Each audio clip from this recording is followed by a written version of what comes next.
Well, welcome to this episode of the Family Hour of the Yawa blog. We're going to continue actually on our series that was about the final word picture. We have a partial cast of characters here. It looks like I have my good friend Kevin up there now on the steps leading to my upper patio right outside the jacuzzi. So it's probably a nice place to be on a cold winter's night. Yes, it is. Yes, it is. Okay. That's a change of pace for me. Okay, glad you're enjoying it. And JB, always wonderful to see you. Yeah. You got your Shannon Yawa shirt on. Excellent. And Dr. Jeff, it does not look like you're at home today. Are you at the hospital? Yes, I am dealing with cardiac arrests and people who are yawking up and coughing up blood. Oh, that's bad. I don't know if just I would another day at the office. Yeah, I don't think I would be properly suited for that kind of thing. We have the lovely Leah over to my left. How are you, Leah? I'm good. Yeah. Shabbat shalom, everyone. Yeah. Leah has had quite the experience these last few days, finding herself everywhere in a book that she thought she was nowhere. So it's been quite the go. We have Rich over on the controls. I'm assuming that our good friend Captain Kirk is under the weather tonight, or somehow He'll be in later. All right, he is gonna sneak in later. Okay, good. He's for those who don't know, he's going through radiation therapy for prostate cancer, and has 5 treatments a week, and it is absolutely no fun. So it's wearing him out. That is for darn sure. So we wish him all the best and hope that he can join us. Well, we're going to return to the topic really of our lifetimes. I think that what we have come upon in the last few weeks is so beyond anything that we expected. It began, I was minding my own business. I just thought, this was. You never mind your own business. I really didn't know how I wanted to write Coming Home 4, and so I wrote 2 versions of it simultaneously. One was let's just pursue the Mizmor. So I translated the next 3 Psalms. I think they were 33, 34, 35. And then made my way past them and was just having a grand old time. Wrote about 400 pages that way. And then I said, I think what I really need to be doing is I need to track the relationship between myself and Dode and the roles that we have been asked to play really from beginning to end, with the 4th day of creation, with the greater and lesser luminaries, and the tree of knowledge leading to the tree of lives, and the Mydode and Maydode characters when Moshe gave up and said, I can't do this anymore. And God said, I got a couple of guys. We'll take it from there. And then the whole story in Numbers 15 with the 3 animals, the ram, the bull, and the goat, resolving every problem of his people and rectifying their relationship, and how they would all work together in the end to accomplish this. And it just goes on. And then you have in Devarim that powerful announcement about the Necri making a debut right there in the Torah. I'm just so happy, Cara, that you've decided to join us in this way. That's very cute of you to do so. And so I was just minding my own business. I was making my way through just one after another. And Leah comes into my study before sunrise one morning, and she says, "Right now, you need to read the final mashal, number 31, with me." Mm-hmm. And we read through this, and I don't know if we would have had the eyes to see it if we had come across it a year ago or 2 years ago, or much less any earlier. We would just not have had the eyes to see it. No. And it is it is Dode who was saying that he was visited by a surrogate mother, and that she imparted information to him that was life-altering. And then that mother is identified. And her husband is identified, and it becomes us. You're looking at. I had to spend 3 days saying that that's not possible. You can't go back in time. Here we are. It didn't make sense at You first. cannot go back in time No. and alter anything. You No. can witness what happened in the past, That's it. because that's the way that light works, light energy. But you can't alter anything in the past, and this is life altering. She tried to talk some sense into the young man and get him to think about who he was. I went back through the mashal, and I got up to 16, and it's still the same discussion. Yeah, the mashal It's quite long. are all written from the perspective of a husband and wife, a mother and father, providing advice to their son, all in harmony with Yahweh's Torah instructions. Yes. Yeah, it's the same all the way through these mashal, and they're beautiful family portraits, if you will. And so you can say they were written by Dode, and I think most of them were, but they could have also been written by Shlomo in his early years, him trying to share what he had learned from his father. The problem of course, ascribing them to Shlomo is his mother was a tramp, and by the time that he was born, his father was a drunk and was a lousy father, a lousy husband, a lousy leader, lousy everything. By the time The that metaphors he he uses to describe the parents suggest a poor upbringing. was born. Yeah. So it suggests that that everything we read from Dode, actually, because of this intervention of Dode didn't listen. Back one step further. My life over the last 10 to 12 years of the 24 years that I have done this since I met Yahweh has been devoted to burnishing Dode's resume. I think all of you have been with me. In fact, I know you have long enough to know when everyone started to mock me because I had a bromance with Dode. And that grew from recognizing that he was also the Messiah and Son of God. And then that grew. Which is a marvelous thing. Yeah. And then that grew when I recognized that he was the exemplar. He was the epitome of what God was trying to achieve through the covenant. And that he also represented Yisrael, the good, the bad, and the beautiful, and the ugly. And that the next phase of that was the greatest discovery, I think, in human history, is to recognize that it was Dode who fulfilled Pesach, Matzah, and Bakodim, being crucified in 33 CE and then taking our guilt into Sheol on Matzah, and that he wrote about it in first-person narratives, and therefore there could not have been a Jesus because Dode actually did these things, and the Jesus figure is simply a counterfeit. And that was probably 5 years ago that we came to that conclusion and was able to prove it. And ever since then, my life has been pretty much devoted to reestablishing Dode's reputation that was stolen from him by Judaism and Christianity, and to some extent Islam. But there was always this nagging heartache. We love and respect our king because he fulfilled the single most difficult challenge in human history. I mean, allowing the Romans, volunteering to let the Romans crucify you, and then having your soul go into hell, Sheol, to carry our guilt away on his own. That's the greatest act of courage in human history. And we're here because he did that. If he hadn't done that, we wouldn't even be here.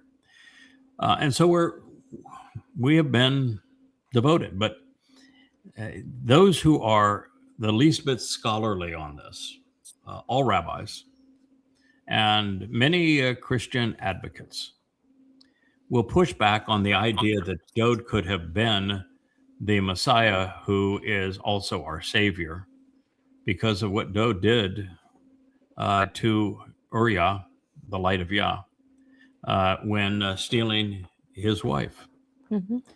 And they will, in fact, we've had them post on our site. You cannot be right because the Passover lamb has to be perfect. And Dode did the following, David did the following, to Uriah's wife, and then had him killed. And yeah, that absolutely happens. And they'll say the Passover lamb has to be perfect. Yeah, well, Moshe killed a man. Yeah. So yeah, well, he did. Yeah, that's right. But they don't relate. And so you have two issues here. The first is we have never addressed what Dode did. You know, we've been all through 2 Samuel, but never 11 and 12 that addressed what Dode did. And finally, after this review in Isaiah 54, which is where we are now, I went there, and it was the most painful thing I think I've ever done, translating what he did and how he went about it.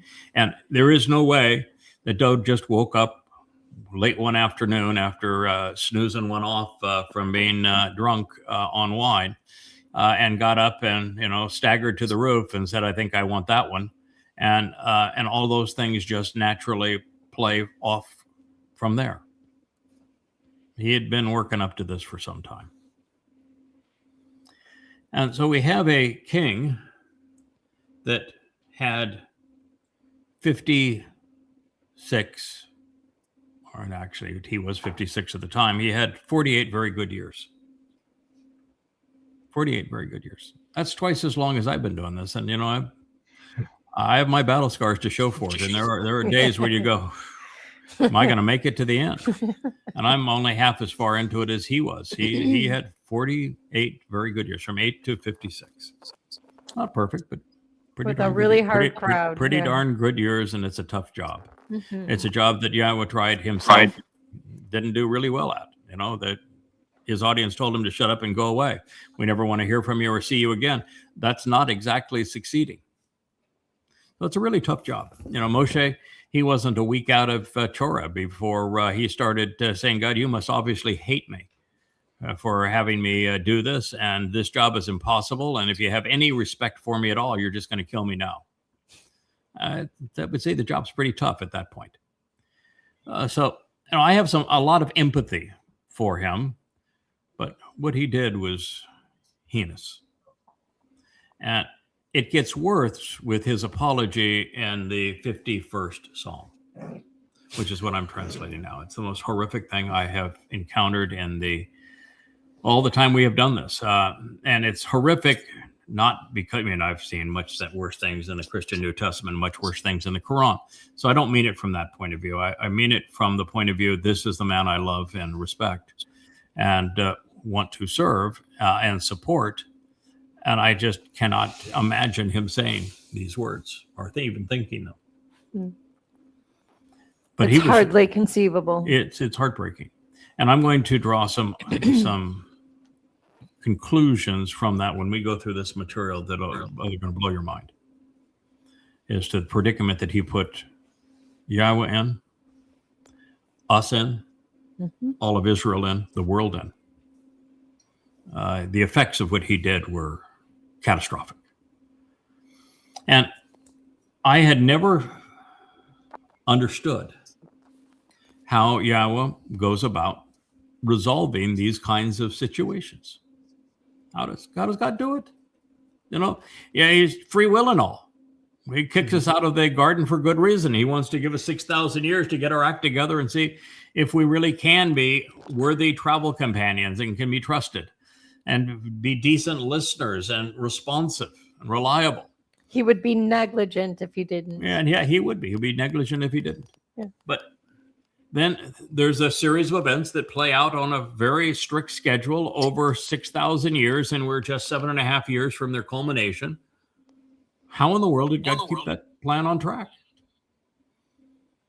And after reviewing and sharing all the insights from the last word picture, the final mashal, we came up with the answer and was really uncomfortable with it, but I understand the answer. I'm not. I've shared this on a couple of programs, and I'm going to share it again tonight. And I would expect that the vast majority of people, even in the covenant that I'll share this with, won't process it, won't agree with it, won't understand it, won't see maybe not even see the need for it. But nonetheless, the fact remains that Yahweh came up with a way of intervening in the long march of time without violating free will, without making such a show that he becomes impossible to reject, without rigging the system, without violating cause and effect, and so therefore not going back in time, but playing right along with the flow of time. And there are at least two individuals, a man and a woman, that he used in this way. And they're all over the place. I'm just stunned that we missed them all of this time. But the way that God solved the dilemma with the son is that he could not talk directly to him. You know, when he rebukes him, God's not talking to him. In fact, God is talking to him even before this incident. That's why Nathan is there. Right. So God's not even talking to him. And there's no indication that they started talking again anytime soon. So God had to have a way to intervene, and he had to stay consistent with who he is. And every time God's intervened, how does he do it? Through people. Through people. With people. That is the correct answer. Through people. And he made a commitment. It's not just that is his standard operating procedure. He made a commitment. He told the Israelites, what you are requesting, that I speak through people as opposed to directly to you, is the right choice. That is a more successful approach.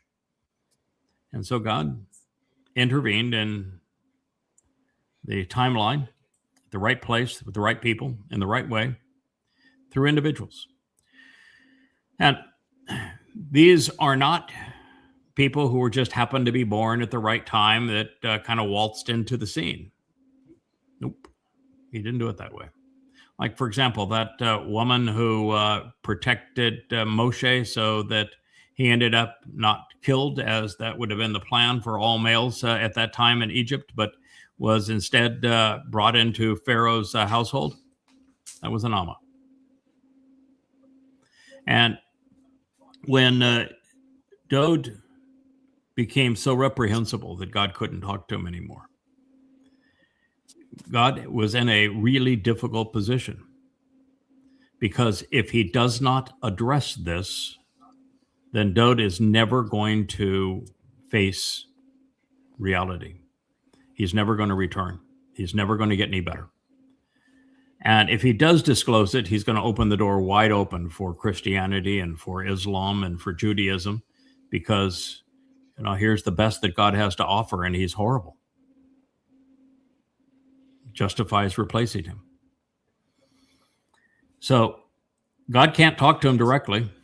Not going to do it. Nathan is too respectful. Every time that Nathan talks to him, he's really pretty soft-spoken. He will say what God says, but he's even guarded in doing so. And so that wasn't the answer. That was not getting Dode's attention. So we find out that Dode had no respect for women. Literally none. He looked at them as sexual objects to be conquered and nothing more. So Yahweh began to soften him up a bit by sending a woman who was brighter than she was beautiful, who was the first woman that would talk to him in a way that got his attention. A woman that was so unlike any woman he had ever met that he called her the greatest woman who ever lived. And he thanks Yahweh profusely for sending this productive woman, this productive mother to him. And over again in his Psalms says, she's the one that released me from this terrible plight that I had put myself in. But she doesn't work alone. Every time that, even throughout the mashal, every time that she engages to do something, she sets it up very sweet, very loving, beautiful language, uplifting, thoughtful. but she is not the hammer. And at this point, when you read, when I share what Doe did, and then I share how he responded in Psalm 51, you'll understand why he needed a hammer.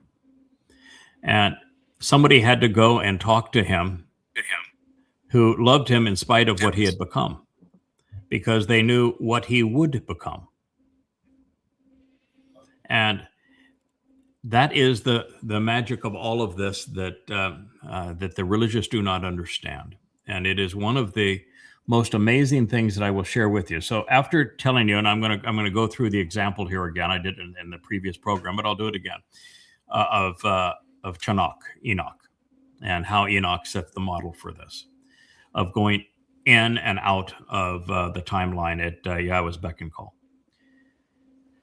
But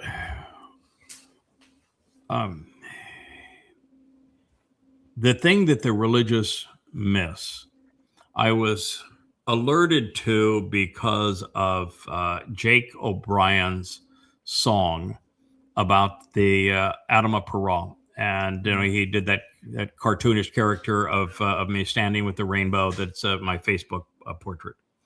And I wrote a lovely song and introduced the Adama Parah, this bloody red man of the earth that's perceived to be the red heifer, who is a productive bull, as perfect. And he used the word perfect 4 times during the song. And my response is just to cringe. First of all, I love the song, and I'm glad he did it, because if he hadn't done it, I wouldn't have done the study. So I'm really glad he did it. And perfect is from the Hebrew word tamim. Mm-hmm. The root of tamim is tamam. However, tamim does not mean perfect. It doesn't mean flawless. It doesn't mean unblemished. It doesn't mean innocent. Nope. All of those things that are assumed that it means to create this notion that there is a perfect lamb and that you need a farce of a person who never actually existed so that he could be slathered with perfection, and that the myth of Jesus Christ, it's all a lie. Fantasy. Not only aren't there perfect lambs, Nope. not only aren't there perfect bulls, Nope. there are no perfect people.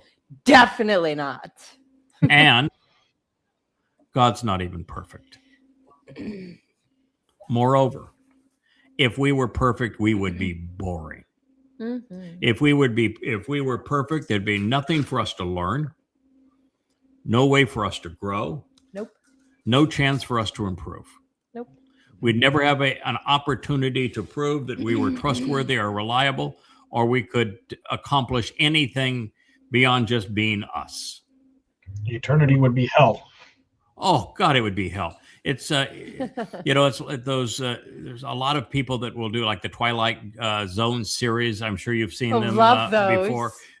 Being a bit of a nerd, I mean that lovingly and positively, because I'm also one, and my wife loves nerds. But JB, Yep. I am sure you watched some Twilight Oh Zone. yeah, I watched every one. 3 episodes multiple times. Okay. And there's one on somebody goes to what he thinks is heaven. And it's everything that, he's got the prettiest girl, and he's got the best house, he's got the best job, he's got this heaven thing is really good.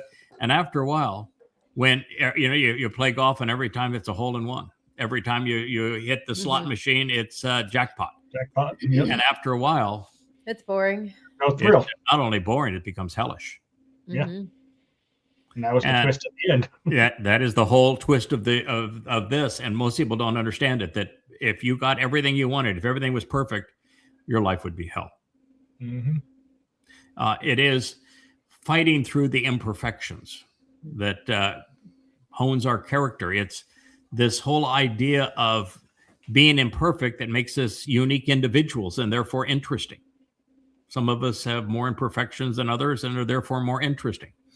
I score high on the imperfection scale, and Oh, me too. therefore, yeah, You've been called the most interesting man in the world. So I have been. Yes, I have. Even by God. So it is true that I must have the most imperfections. Therefore, And by the way, and that's something that Yahweh likes. He Mhm. likes clearly.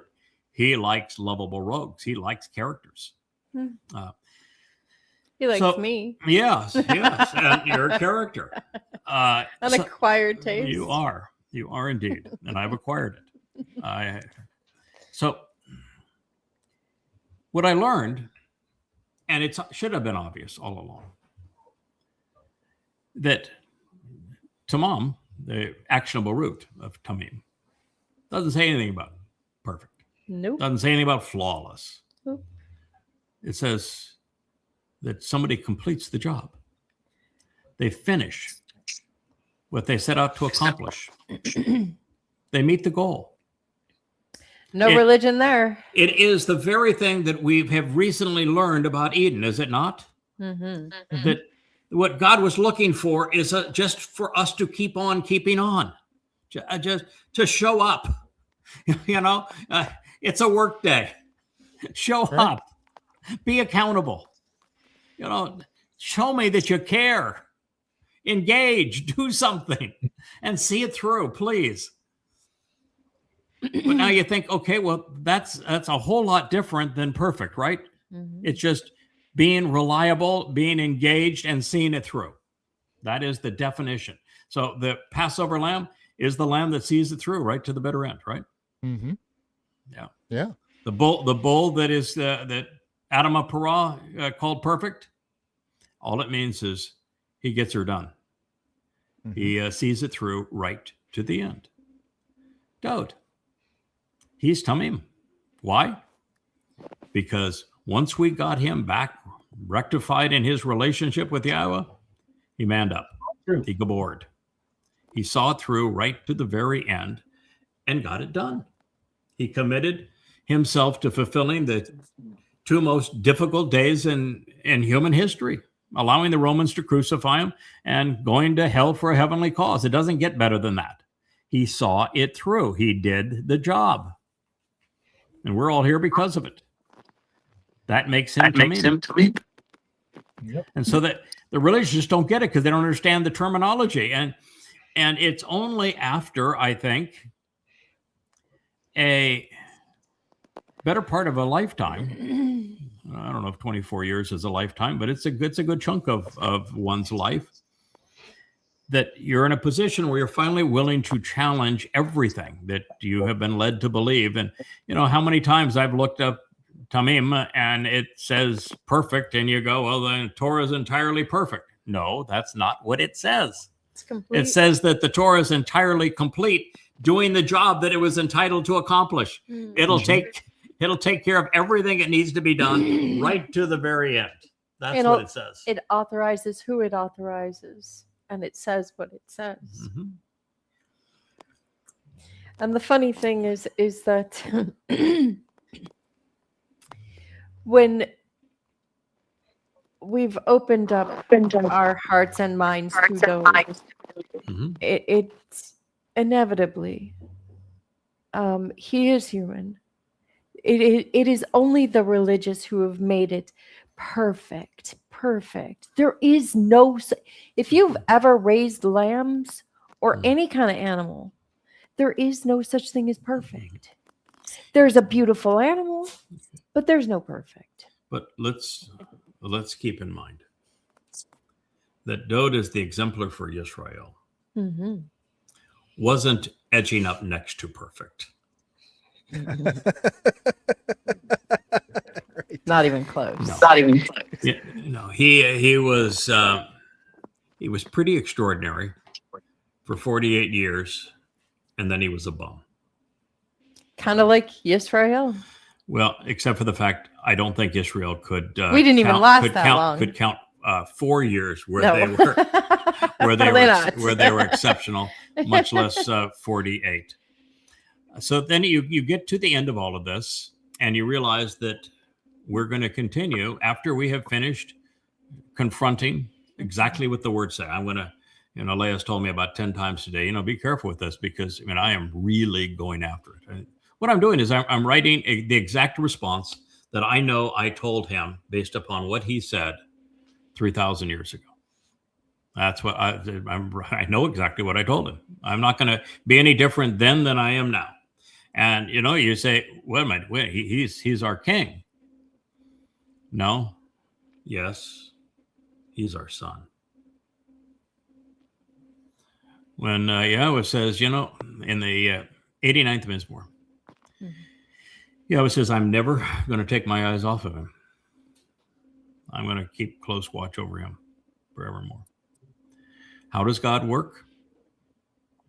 Through people. Guess who drew that straw? Give that straw. Watch him. I don't remember entering that lottery. There you go. We're voluntold. That is our job forevermore. It has been our job. You better put a really good team together. No, it's that job is not a team job. It is just the two of us. The team has a world to run. Has a marvelous group of people to teach and a world to run. When we're invited back to Eden, yes, God is removing all of the religious and political trash. That's a very good thing. And he's going to remove all the pollution, and the world's going to be restored to Edenist conditions. Yes. But there's going to be sanitation. There's going to be roads. Right. Mm-hmm. There's going to be houses. Leah's making the wardrobe. We know there's going to be fabric. There's going to be power plants. There's going to be farms producing food. I need a yacht. Yeah. All of those things are going to exist. Yeah, we need a yacht. And that's why there's so many goyim that with the right aptitude and attitude that'll be allowed in. And, they will be emancipated because of the nature of the Torah pursuant to the Yobel. 50 years in, they have to, and 50 years is nothing when you're dealing with 1,000 and then with the potential for eternity. They're going to be emancipated. But guess what? They're going to stick to the same jobs. Why? Because the jobs need to be done, because work is good. Mm-hmm.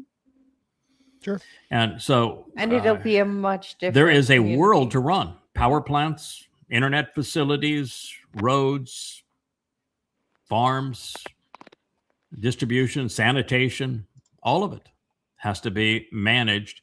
And God's going to establish his covenant team as managers of that, while also being the teachers and the exemplars so that we make the most of this opportunity and get as many, if not as many, at least the best of that remnant released in 1,000 years so that we can all go and explore the universe. Now, fortunately for us, two things, well, a number of things are true. While we're going to be working our tails off, working with Yahweh was fun. You're a great boss. It's going to be, and working environment, our comrades are going to be wonderful to be around. The working conditions are going to be great. The environment, the office is going to be beautiful. And we're going to get plenty of time off because we will be able to transition as covenant from matter to energy. Yeah, do your job and then transition to energy. And you could spend 10 years in a second. Mm-hmm. Yeah, you can go on 10-year exploration around the universe, come back a second later. And so it's going to be an ideal set of circumstances for us and tremendous rewards associated with it. Well, I think that we will all sit in a council of elders, if you will, managing all of these things and scheduling them out and this sort of thing.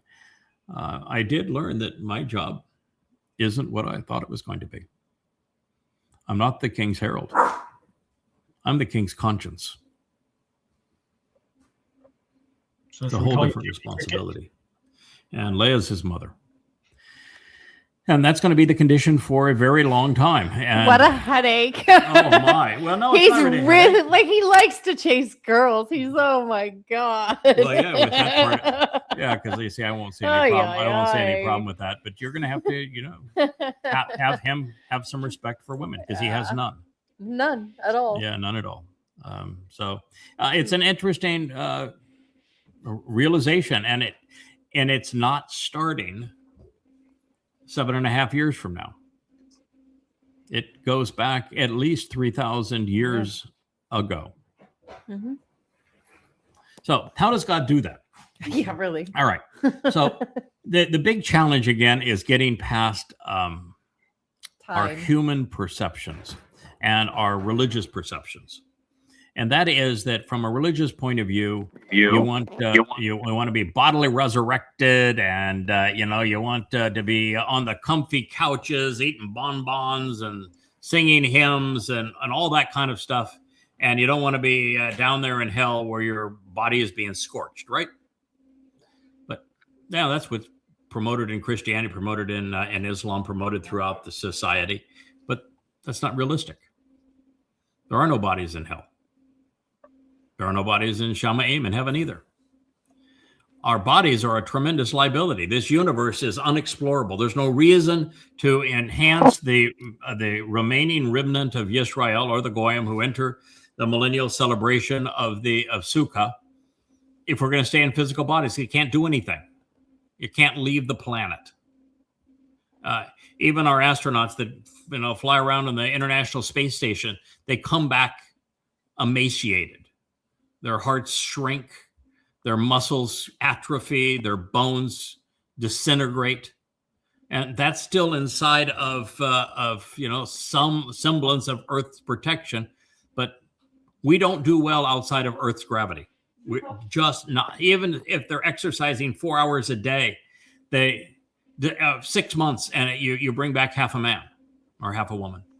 After a year's time, there's no recovery for many of these people. They barely can walk again, and their hearts are so atrophied that they never recover. We can't leave this planet. So long as we have physical bodies, we aren't going anywhere. The distances are too great, and the environment is way too toxic. So the only advantage for us is to get out of these bodies and to do what God is saying, and to be transformed by approaching that feminine manifestation of the fiery light during the Moed Mikre, where physical organic material that is decaying is transformed into radiant energy and light. That's going to be the conveyor of our souls. And then we can soar. We can go to every galaxy in this universe. We can be unlimited in time. We can enter Shamayim. We can be infinitely more brilliant and capable and emancipated and empowered and enriched than we are now. I'll tell you why I'm in it. I'm in it to get off this swamp that humans have created that are not even fit for a worm anymore. Well, I wouldn't go there. I mean, I would be totally the opposite of that. This is a beautiful planet. It was, yes, No, it is no. a beautiful planet. This is a beautiful planet. Mhm. It's a beautiful planet. And God has given us a great gift with this planet. Yes, he has. And we will return to this planet routinely. And it's the things that we have polluted are going to be restored. So it's a beautiful place, and this is our home, and it will, even throughout all time, this will remain our home, and Jerusalem as the capital of our home. And it's going to be the place where we're going to reunite multiple times every year. So this is a The beautiful swamp place. I'm referring to is religion and Yeah, politics. no, but that's gone. You can't get away from that because it's just gone. It's eliminated. So once you have an appreciation for the fact that those of us here in this program, we have two things of enormous value. That's a nefesh, the carrier of our personality and our attitudes. Our very life is in our nefesh. The science hasn't a clue No. what a soul is. No. Not a clue. Philosophers didn't either. They cannot measure it. They Mm-mm. can't test it. They can't quantify it. They can't replicate it. Mm-mm. They say, oh, we understand how life was created, and given enough time, life will spontaneously. No, No. they literally so have no. far-fetched. They have no concept No. as to what a soul is, a nefesh soul, consciousness, animal consciousness. Not even a clue. No. And have no capacity to even determine what it is. But God created them. They exist. Obviously, they exist, and they have value. And so as the only thing humans, science has really proven about this consciousness is that it doesn't have anything to do with our brains. It exists completely separate from the physical brain. yes, That's the only thing they really know. yeah, That's really just something they don't know. yeah. I would say they know a couple of things. One is that it is separate from our physical bodies.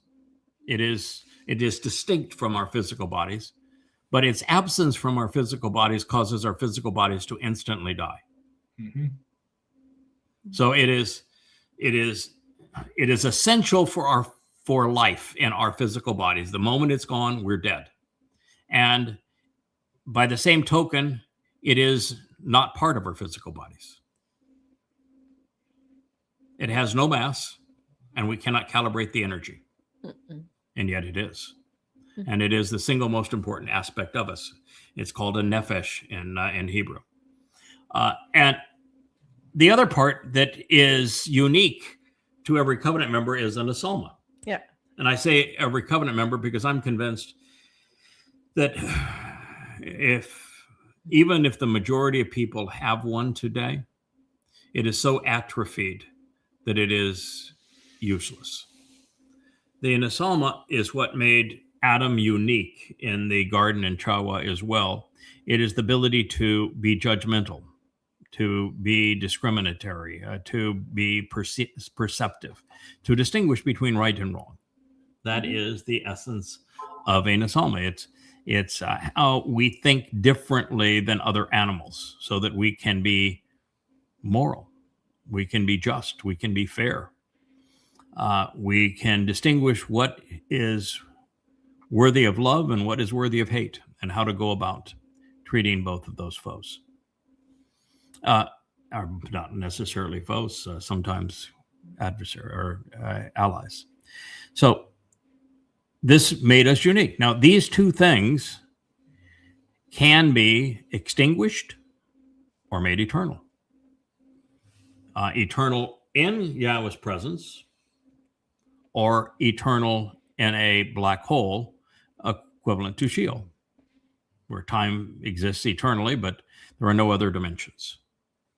And so a black hole is essentially the prison that is known as hell. No tortures, no fires, no little devils running around. It's just an eternal carceration in a place where it's one-dimensional, time only. And so once you realize that your physical body is discardable and replicatable, both of those things are important. The DNA code that created each of our bodies is very specific. It's a 3-dimensional alphabet, and there are no two alike. The permutations are trillions of times greater than there are permutations for snowflakes or for the number of animals that have been on the earth up to this point. So we can all be uniquely individual because of the DNA. Yes. And that DNA has a record. God kept the record Absolutely. of it. And if he wants to replicate our body for any purpose, it's exceedingly easy for him to do so. Are you kidding? The Chinese can do it. Yeah, God can do it, of course.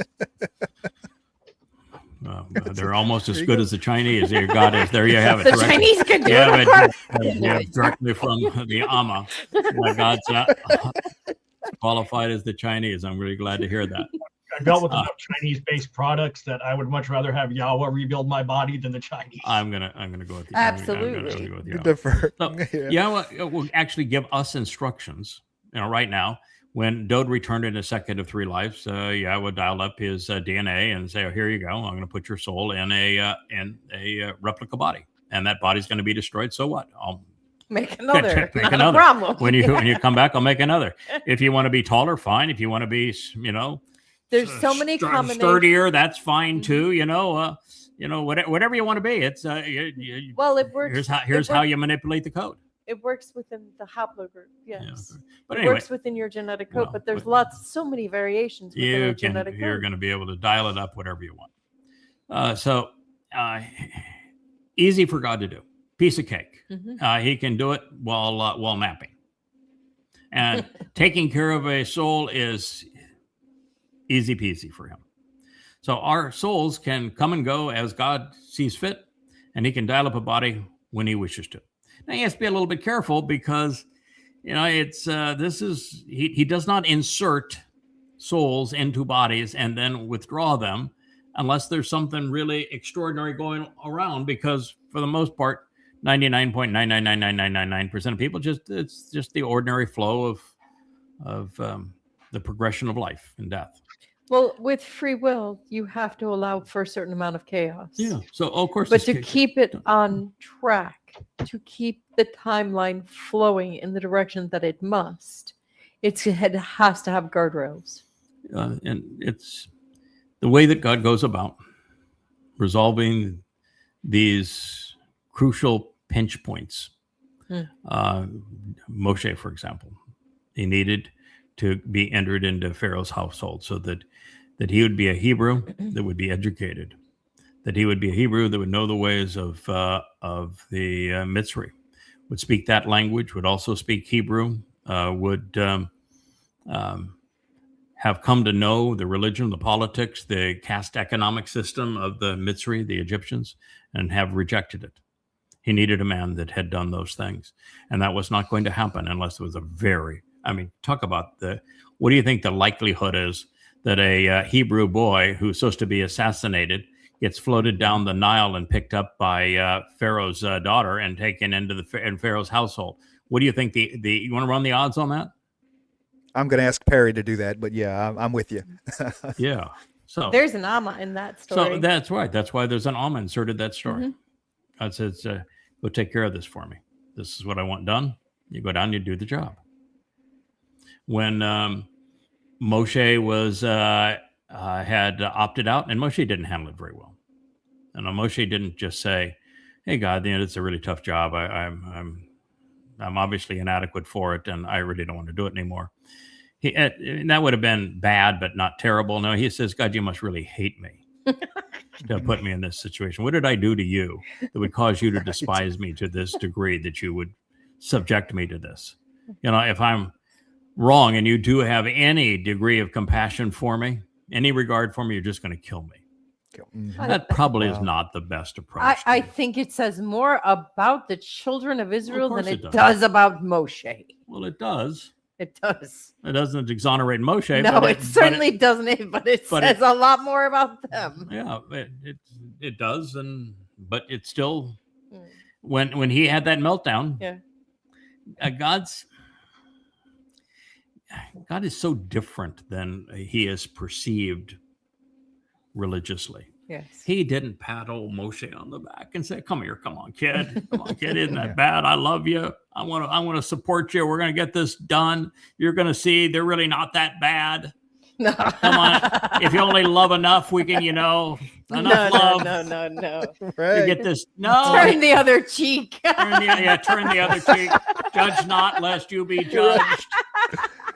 Yes. May the one without sin cast the first stone. Oh, good. Yah says, I got a pile of rocks out here for you guys. Come on. Yeah. Yeah. Okay. Yeah. No, yeah. He said, I would give you the pile of rocks, but I scorched them. Right. I thought the same thing of them. You don't want to walk outside the camp right now. It's a little hot out there. Yeah. Hot rocks. Perry wants to join he your didn't. podcast. He only did two things. The first, right. I've given you my spirit. I'm going to now divide that spirit 70-fold. Mm-hmm. And I'm going to give that spirit to 70 elders of your pick out here, and they're going to serve as buffers for you. Now, they didn't accomplish anything. There isn't a single hint of anything any one of them said or did that had any value, and there's not even a hint of Moshe ever relying on one of them, is there? Mm-hmm. No. So it was just God said, okay, we'll put a Band-Aid on it, make you feel better. But then what God did is he inserted, I got a couple of guys. Mm-hmm. Mm-hmm. And these two guys he inserted, one was called Eldod. Eldod. Now, what do you think Eldod means? Yeah, I was beloved. God, God's beloved, right? Yeah. Yeah. I always say, yeah, I was beloved too, because I go right from El to Yah, but it's Mhm. Eldod. It means God's beloved. And my Dode means that this is the person that is associated with that other guy. So my other beloved, Right. if you The other if one. you will. The other guy. That's my other beloved. It's The other guy. He's that lesser The luminary. other guy. That's the other guy. The other Yeah. one. Well, you have a Yehud and then you have a Goy. So yeah, Yeah, one we have gets that, to yeah, we have the other guy. Yeah, that's exactly right. Yeah, we got the Yehud, and then we got the other guy that saves the Yehud. Because the Yehud, well, he was a Yehud, and therefore he needed a Goy to save him. So it's quite a story.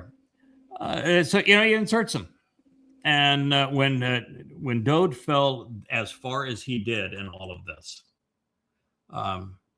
God double teamed him, and it took the double team, and he inserted Yana, and then he inserted Leah. Actually, not probably in that order. The other order, somebody had to get Dode sobered up. That was the first order of business. Sobered up. The second is you need to start respecting women. Because if you can't respect women, if you don't have any respect for a mother, when 51st Psalm, he says that, it's not my fault. I was born like this because my mother was an animal in heat. Doesn't say much for his mother, right? So, yeah. And in fact, when God chastises him, he says, it's because, you're morally superior and everything. But, you saw what I did this thing. What are you going to do about it? And he was really flippant with God. And so somebody had to get that boy's attention and sober him up and help him see, this is really a bad idea. And then His entire perspective was. then God sent in the other guy. Yeah. And he was tough on him. But a couple things that came out of all that discussion is that one of the things I have learned is that I was wrong about two things. I'm sure I'm wrong about more than two things, but that's part of the process, is being wrong and learning that you were wrong and correcting the record and growing from it, and having it become a learning experience. Best thing you could possibly do. That makes you interesting. It makes you reliable. It says that you can be trusted and you're doing your job. One is that I have said that I thought that Dode wrote his best Mizmor and most of his Mizmor early in his life when his mind was fresh and before he fatigued under all the pressure. I don't think that's the case. I think he wrote most of them after this intervention. Yep. The second thing that I was wrong about is that I've said many times that when I came to say that Dode served as the Passover lamb and was crucified in 33 CE and then fulfilled Matzah, what I have said is that since I was able to figure it out by reading the Torah, that Dode could have figured it out. He was a student of the Torah. And he would have seen the same things I saw, which is how I came to this conclusion. But he didn't. I figured it out. And I told him. And it's only when I figured it out and told him in no uncertain terms, this is who you are, that he sobered up and restored his relationship with Yahweh and said, you can trust me. I'll get this done. So, better late than never. Better late than never to this party. By All the right. skin of his teeth. By the skin of his teeth. He got it done. He true. got the job done, which means he was tamim. Not perfect. Mm-hmm. He completed the task. Job. And that's what we want. There's nothing more important for any of us than to finish this job. I'll hold you up with stilts if I have to finish this we job. do not know if we have 4 months left in this first phase, or if we have 14 months left. That's right. In this phase. I don't know. And I don't even think I want to know. Mm. I think I want to work with both deadlines, because if I only have 4 months, I just can't get enough of this done. There's too much more to learn and to share and to write and to leave as a legacy.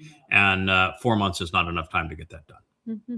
And if it's 14 months, then we can get a lot more done, but we're also putting ourselves in a more vulnerable position, because when you do this job, you have virtually no one outside of your own family that's going to support you, That's right. because you're opposed to everything that is popular. You're Mhm. opposed to Christianity, Islam, working with God's people, Judaism, Secularism, all politics, all of them. Marxists, MAGAs. conspiracy, You're opposed to conspiratorialists, which are a huge percentage of people. academics. You're opposed to racists and to anti-Semites, which is the majority of people today. Any organization over 3 people. So you have no affinity Yeah. with any group of people. That's why we're so popular. And that's why it is. It is. You know, if we were to be popular, We'd be in trouble. we'd be in real trouble. That means that Seriously. we have gone off message. Yep. If we're popular. Mhm. And we have to recognize that God doesn't back down. No. He doesn't make accommodations. When Dode fell badly, God says all of these things are going to be a consequence of what you've done. And he didn't hold back. He says, the only thing I can tell you that is good news is you're never going to die. Hmm. You're never going to die. But I got nothing but bad news for you, boy. And for your people. And what you have brought on to yourself and to your people. But you're not going to die. And with all of that, then we have this opportunity for us to make as big a difference as we can. To see this job right to the last moment of Shabbat. Now, someone would say, okay, but there's 7 years after Shabbat. Well, yes, there are, and there's going to be either 2.5 or 3.5 before we're reinserted. Mhm. And I just don't think there's any way for us to properly calibrate, to properly even evaluate the difference between us post Shabbat and being in Yahweh's presence in that way, and getting the kind of education we're going to get and the perspective we're going to gain, and the empowerment, all of that. I don't think there's any way to calibrate that with where we are now. Hope So- for the best and plan for the worst. I mean, Yeah. that's my idea, is hope for the best, that you come back just, empowered, and then plan for the worst, that I'm still just going to be me, and I'm going to be me and getting the job done. You know, that's the only way to look at it, because it's an unknown. Mhm. Yeah. I agree. Very pragmatic. And it is possible that God could bring grown men back. Both of them exceedingly well known at this point, Mhm. and for them to be nothing more than what they have been, and that being good enough. So I guess, it's possible. I don't think it's that way. Yeah. Mm-mm. I think that the difference is going to be monumental. Me And I too. think by the time we finish that, we have another 1,000 years here to go on Earth. I think at that point, we are so uniquely special, empowered, enriched, and abled beyond, here we are. We're learning something profoundly important that no one on Earth has ever conceived, and it's a weekly event. Yeah. We are exceeding some knowledge of humanity about God on a weekly basis. And it's nothing compared to where we're going to be. Hmm. We'll be laughing at the Yeah. snail's pace Yeah, that we exactly. have been. But I can really appreciate God saying, I want you to change from spending all your time writing and correcting these books to speaking, being the living embodiment of these books. Do a vlog.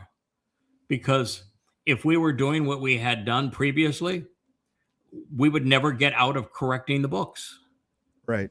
Never. You wouldn't write anything new, and you couldn't learn anything new. All you would do is be correcting what you had, and you don't get anywhere.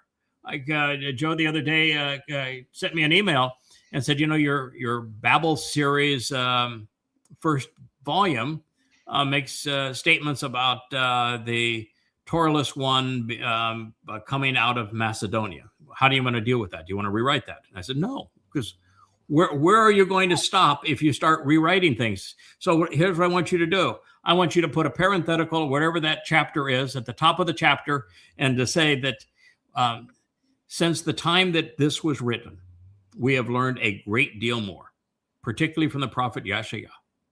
And in so doing, we were drawn back to retranslate and reconsider everything in Daniel. And when we did, we learned the actual identity of the Toralist one. And we learned all of the events as they're going to transpire between now and then. And all of that is now presented in the Etz Sarah, Time of Trouble, Volume 9 of Yada Yahweh. End of parenthetical. All the rest of it stays. There you go. I think that's the best answer, because if we did anything else, we wouldn't get.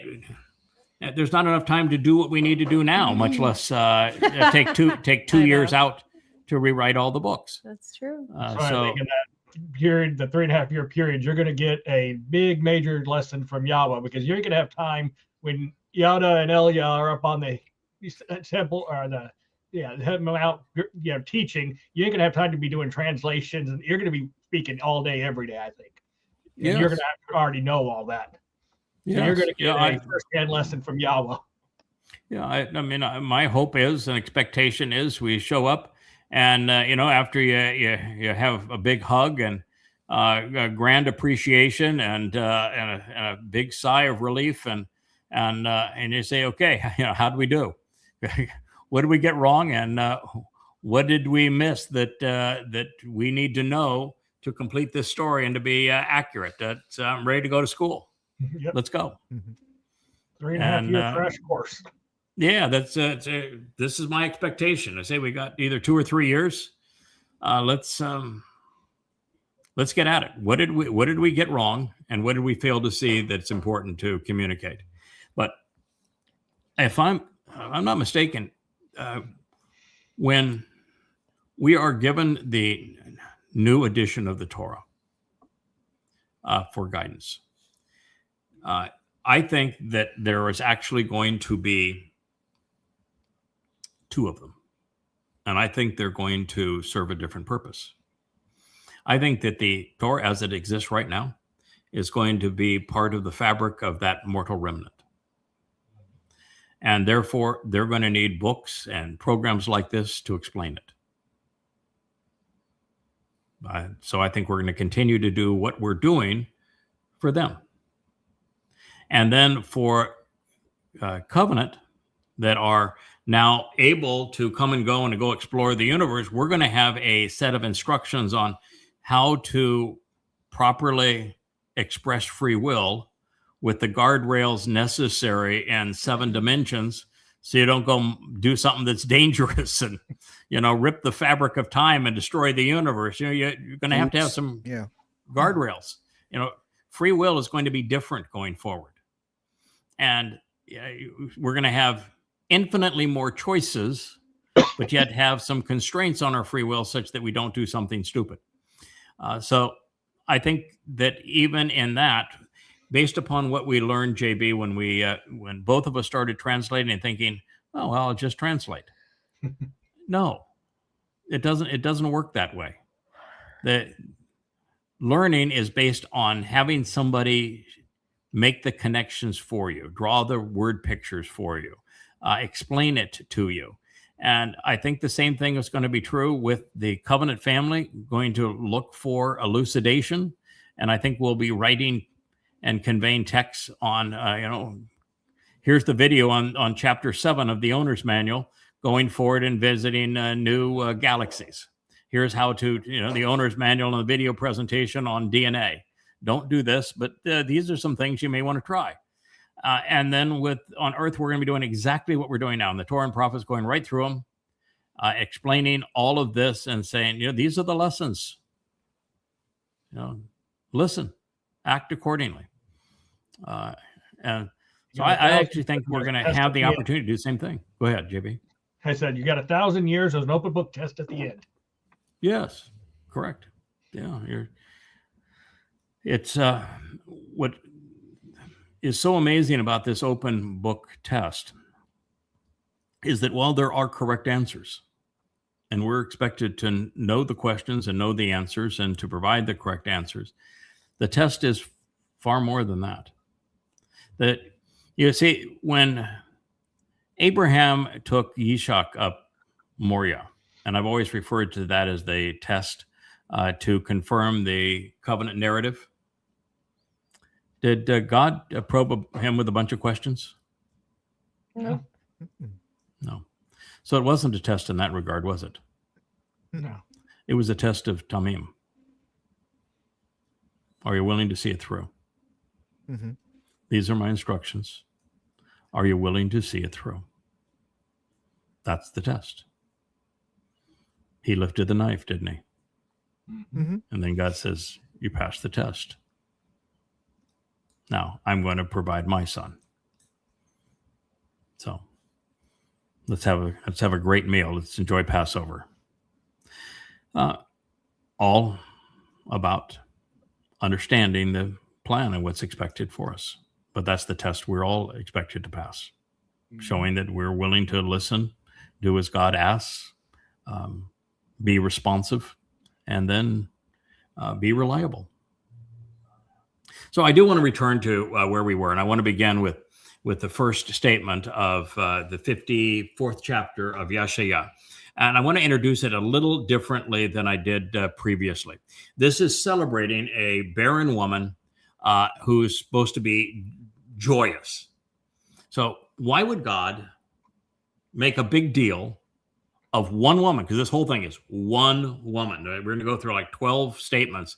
It's always female singular. All right. Why would God make a big deal about one woman who's now having kids after being barren? What's the reason for that? What do you think? Rich? I'm not sure. I haven't told you the answer during lunchtime.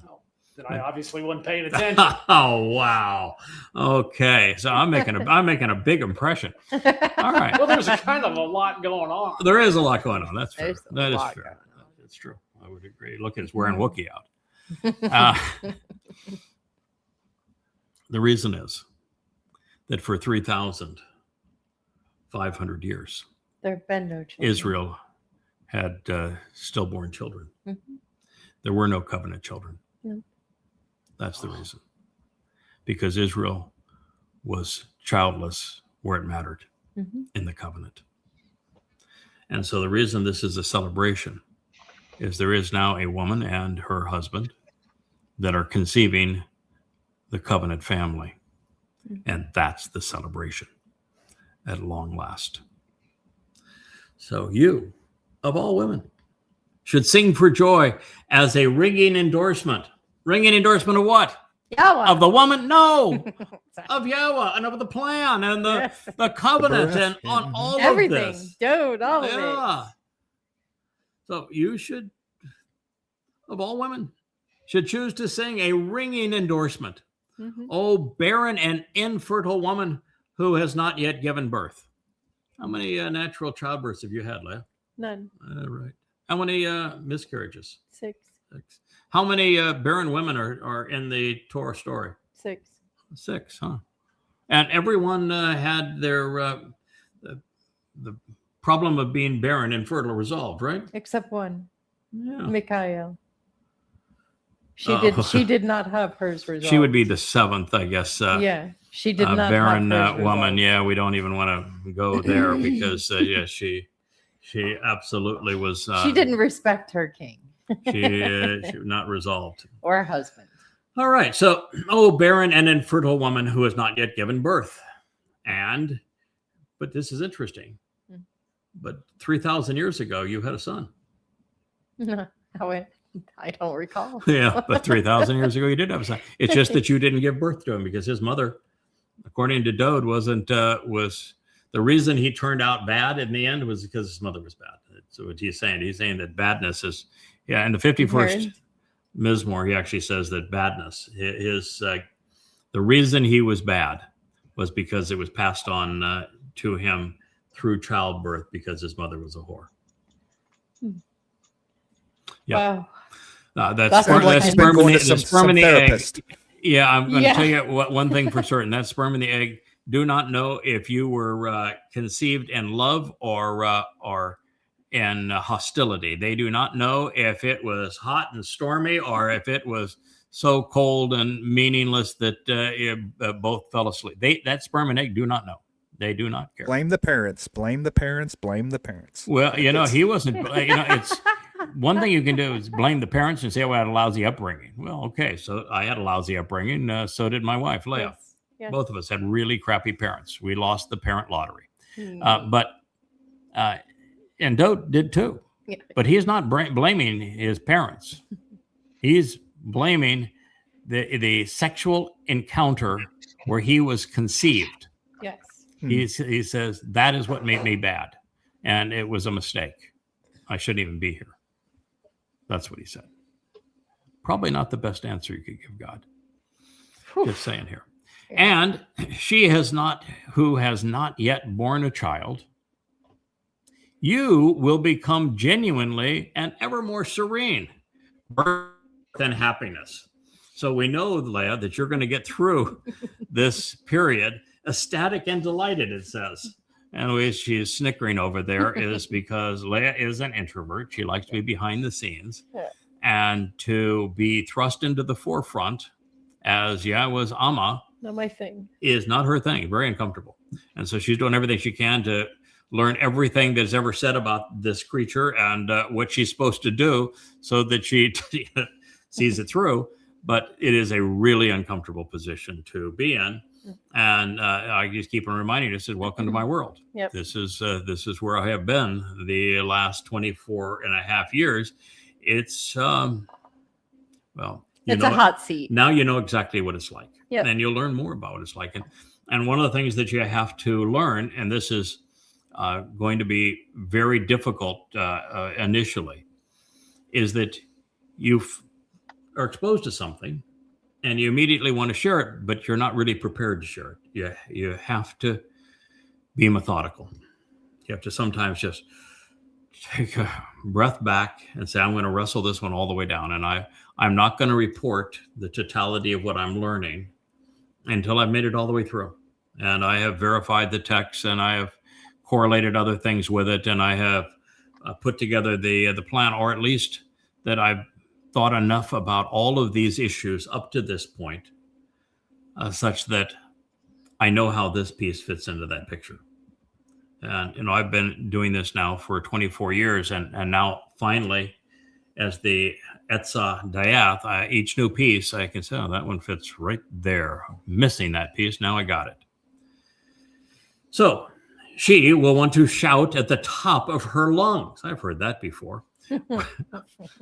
With her appearance beaming. Well, sometimes when she's shouting at the top of her lungs, her appearance is not beaming. But nonetheless, we resolved one of her great issues today. Wookie here as an escape artist. Oh, And Wookie is very influential with Kara. and he taught her how to do it. And so the other day our gates are not working properly, and the dogs got out, and Leah was chasing them down the street. Actually, took a tumble and hurt herself, and boy, she came in. She was shouting at the top of her lungs. But not at the time beaming. So what we've done is we have reined Wookie in. I bought, and Rich has brought up to speed, a Phi. Have you ever seen a Fee-Fi Fo-Fum? A Phi. Yep. You have one, I think. And I you do. Yep. you on a GPS, you paint your property, and it will send you a text and say Fee-Fi Fo-Fum has escaped. And then it will show you a picture of where Fee-Fi Fo-Fum has escaped too, and it shows you exactly where he's been and everything else. And then you even have a go find Fee-Fi Fo-Fum now, and it will do so. Right. So we now have a text message that when Wookie escapes, we're going to know it. Yep. And yeah, in the car saying, really? So indeed, a great and abundant will, or excuse me, indeed, great and abundant will be. I'll learn to read next week. Yeah, I'll be much better at this job when I can read. For indeed, great and abundant will be the children of the Shamim. You're a Shamim, desolate woman. Mhm. Shamim means deserted. Abandoned. You were deserted and abandoned, weren't you? Mhm. You had, in fact, you are one of the very few women. It does happen, but it's not even 1/10 of 1% No, of it's marriages very where small the husband percentage. doesn't go for a divorce. Just leaves. He just leaves, totally abandoned and deserted. You don't even know what country he's in. Not anymore. You wouldn't even know if he's alive. I tracked through like 6 or 7 countries and then I just stopped. Okay, well, 6 and 7 countries, that's a lot. It is. So you are actually a deserted and abandoned woman. Mhm. But I found you in Lost and Found. Yeah. I found you in baggage claim. Not many people that have found their wives in baggage claim lost and found. I was not in the Lost and Found, sir. Oh, I okay. found you actually. Oh, and actually, you found Asher. Asher. Yeah. So, Asher. yeah, Asher found Ashar. For the Shamim, the desolate woman, Mhm. from the children of Baal, the husband to whom she is married. You know that Shamim was written as the call participle. So we're progressing in our Hebrew grammar. Both Shamim for abandoned and deserted woman, and Baal, husband, are not strictly nouns; they are verbal nouns, and they were written under the participle. So as the participle, they're an actionable title, is what you would say. So she's married to Baal. Mhm. Her husband is Baal. It is to Baal to whom she is married, which is a kind of a nice tie-in, not only to most of the Mashal, where this woman is married to Baal, but that it is brought up 3 times in Yes. the last word picture, and it actually tells her that her Baal is Yada. That's pretty. At that point, you're saying, okay, I'm probably not going to wiggle out of this, and that she is a seamstress and a fashion coordinator, and I'm a merchant trader, and you're going to say, all right, so he's been there, seen that. So here it is. For indeed, great and abundant will be the children of the Shamim, this deserted and abandoned woman, from the children of Baal. In other words, her children are my children. Mhm. They're our children. Whom she is married, says a guy who ought to know. Yahweh. So this is not a. I have a lot of respect for Yeshua. We're buds. My favorite prophet by a long shot. He wrote the book on how to properly choder, and I wouldn't doubt anything the man says, but the man ain't saying this. This is Yahweh saying it. So Yahweh was telling us all about this woman. Now, at this point, I took a little bit of a departure, and I wanted to share the story of the woman. Who is, well, we have Kirk, who has just entered the picture. Hey, Kirk, man, he is alive. Didn't mean to interrupt. I'm sorry. I was trying to sneak through the cracks. Wow. It's been a rough week, I would imagine. It's, yeah. It just every day is more fun than the last. Yeah. A lot of drugs. Say yes to drugs, huh? More than gabapentin these days. Oh, yes, sir. Oh, yes. Yeah, I bet so. You have a countdown calendar. We call it an advent calendar, but we don't do that sort of stuff. But you have a countdown calendar, and how many more of these? Yeah, I think I have 11 now. 11. Okay. Yeah. They don't kill me by that time, then I'm going to live. 2 weeks, right? 2 weeks, but they have a holiday, so it's one more day after that. So it'll take just a little bit of time. So, yeah, 11 Wow. working days Wow. somewhere. And then they're going to give Sorry to interrupt. it. Y'all doing good. No, and then they're going to have an I'm just- assessment on. I'm We love you, taking notes Kirk. and No. everything. Yeah, no, we love you, Kirk. Well, I love y'all, too.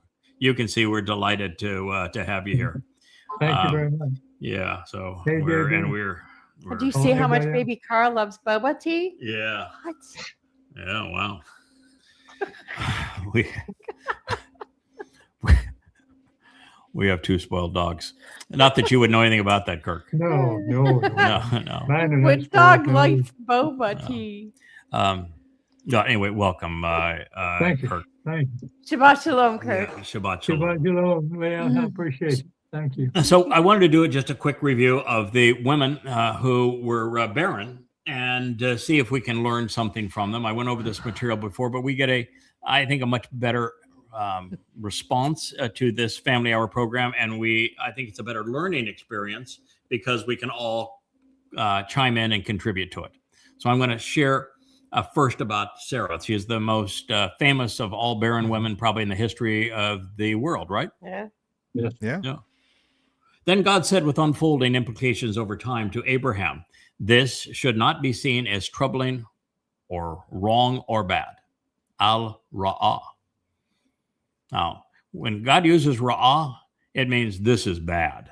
Yeah. And now he's telling Abraham, don't be troubled by this. What is he talking about? The subject is Having children, having offspring, or an inheritance, inheritor. Yeah, sort of. It is of Sarah tried to fix the problem of her being barren by providing a surrogate. And that surrogate was Hagar, and she gave birth to Ishmael. Yep. And God says, no. Listen, I happen to be God. I've got a plan. That's not my plan. We're not going to do it that way. But Abraham said, hey, man, that's my kid. I had a kid. Finally, I got a kid. You know, and this is going to be my inheritance is going to be given to this kid. And God says, no, absolutely not. No. It's not going to happen that way. You know. This keep was in mind strike here, two, right? Abraham, Because you're a good guy. We've become friends and everything. But But I happen to be God, and you happen to be a human. Okay, so no, we're not going to do it that way. Okay, I picked you out. I'm going to do it. I'm telling the story. Could you just go along with the story? As that other guy would say, just go where the words lead, please. Everything's going to work out if you go where the words lead. He has this kid, and now he finally has a kid through Sarah. Sarah gives birth to, after laughing, mocking at God. Boy, don't ever laugh at God if you don't want him to laugh back at you. He said, okay, you can name the kid Laughter. And I don't care if you're 80 years old or if he's 100, you're going to have a kid. And this time next year, we'll have cheeseburgers and talk about it. When Sarah was feeling all good about herself and saying, well, now I have the child of promise. This is the kid that's going to have the covenant. And Hagar and Ishmael are mocking her, saying, yeah, but right now the apple of Abraham's eye is Ishak. It's my kid, not your kid. Abraham liked the kid that was, a teenager and able to help and go out and do stuff with him, do father and dad stuff. And, Ishak wasn't at that level yet. And so they were mocking Sarah. And Sarah didn't like that. She shouldn't. And so Sarah had said, send her away. Doesn't belong. That we have our own household now. We have our own family. This is what God has promised. Send her away. This is nothing but trouble. So now God is responding to Abraham, and he's saying, hey, Abraham, there are unfolding implications of this over time. We've talked about this. This should not be seen as troubling or wrong or bad to you. This is really a good thing, Abraham. What's the opposite of bad? Good. This is a good thing, Abraham. For regarding the child and pertaining to your Amma, did you know that Sarah was called an Amma? She was. Why? Because what Amma means is productive mother. She had become a productive mother. And she was a protective mother, not because she was able to conceive a child, but because she knew how to raise that child. And she was going to raise that child in the covenant, which means she had to remove Ishmael. Ishmael, who did not belong. Nope. She was acting like a productive mother because her child was going to be productive because the way she was mothering him. And so she became the first definition of an Amma. Everything and anything Asher to show the way to the benefits and blessings of the relationship. Sarah engages in and endures as a noble woman. She is Sarah. She is the one who engages and endures. You should choose to listen to her voice, because through Yishak laughter, your seed and therefore your offspring and descendants will be summoned and invited, met with and welcomed, recited and appointed for the Mikra. God had already told him that. He should have listened. That's the plan. By the way, you know what's interesting? That Hagar is also called an Amma. Yes, she is. She was actually a decent mother. Mm-hmm. She fought for the survival and the place of her kid. There was the fact that he was outside the covenant because it wasn't God's plan didn't change the fact that she was doing her best to be a mother. And look at the descendants of Ishmael. She was a productive mother. She wasn't productive for the covenant, but she was still nonetheless a productive mother. Mm-hmm. So here we have just this marvelous insight in this regard. All right, I'm going to skip all the others because I've gone over them in a future program, but I do want to focus on Chanakh at this point. Now, Chanakh is not part of that scheme, but I wanted to share the highlight of it, which is Sarah, and now to speak about Chanakh. He has more of a working title than a name. As a working title, this name that we have rendered as Enoch is based upon a verb that tells us a great deal about him. And that means that he was prepared, he was trained, he was properly positioned, he was deployed. He was deployable because he was trainable. God put him in, he did his thing, he was removed. And that is the plan that God would have going forward. Now, in conjunction with God, their offspring would include a man named Methuselah. You know what that name means? Man sent out as a stem. You ever heard of one of those? Sure have. I know a guy. I know a guy. It would be the Chodar, huh? The tree of knowledge. He would have an offspring named as Methuselah, a man sent out as a stem. Of course, therefore, explaining how the Chodar would be derived from. Oh my gosh, is that this. why he lives like 900 and something years? Or Well, no, he wow. lived 365 years. oh, Explaining how, Methuselah, did live all those years because he pointed the way to the tree of lives. He was the longest lived man, and therefore that's the story of him. As for Chanakh, it was 365 years, and Methuselah was he was the longest lived human, which means exactly that that stem pointed to the tree of life, so he had the longest life. And it also explains how the Chodar is the Etzah Da'at, the tree of knowledge, providing counsel to restore Yisrael. And in this way, they would foster, and it says in the text, they would foster many sons and daughters for the covenant over the years. Now, given the fact that he would live for 365 years, at a time when the Hebrew calendar was 354 days, I think that time, because that's a very precise number it is. of the solar year, I think that the time, it suggests that he in another life would correlate God's calendar with man's calendar. The first time that's been done. Therefore, following the clues, it appears that whatever time, place, or title of Yahweh's choosing, he, or sometimes she, would be inserted into the ordinary flow of time by Yahweh, then removed, returning to God, awaiting the next deployment. Not interfering with the orderly flow of time, having no negative effect on cause and effect. And no memory of it. No. No. You It's a go clean in, you're slate every properly time. trained and equipped for that particular mission. You're in, you're You out. accomplish the mission, and then you're withdrawn. Mhm. But everyone has to have at least one normal life.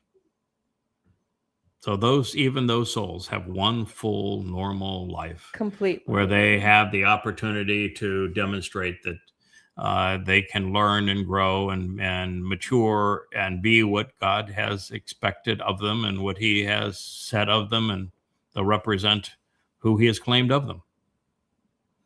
So here's Chanuk, the text regarding him, and it's not much, but it's a lot.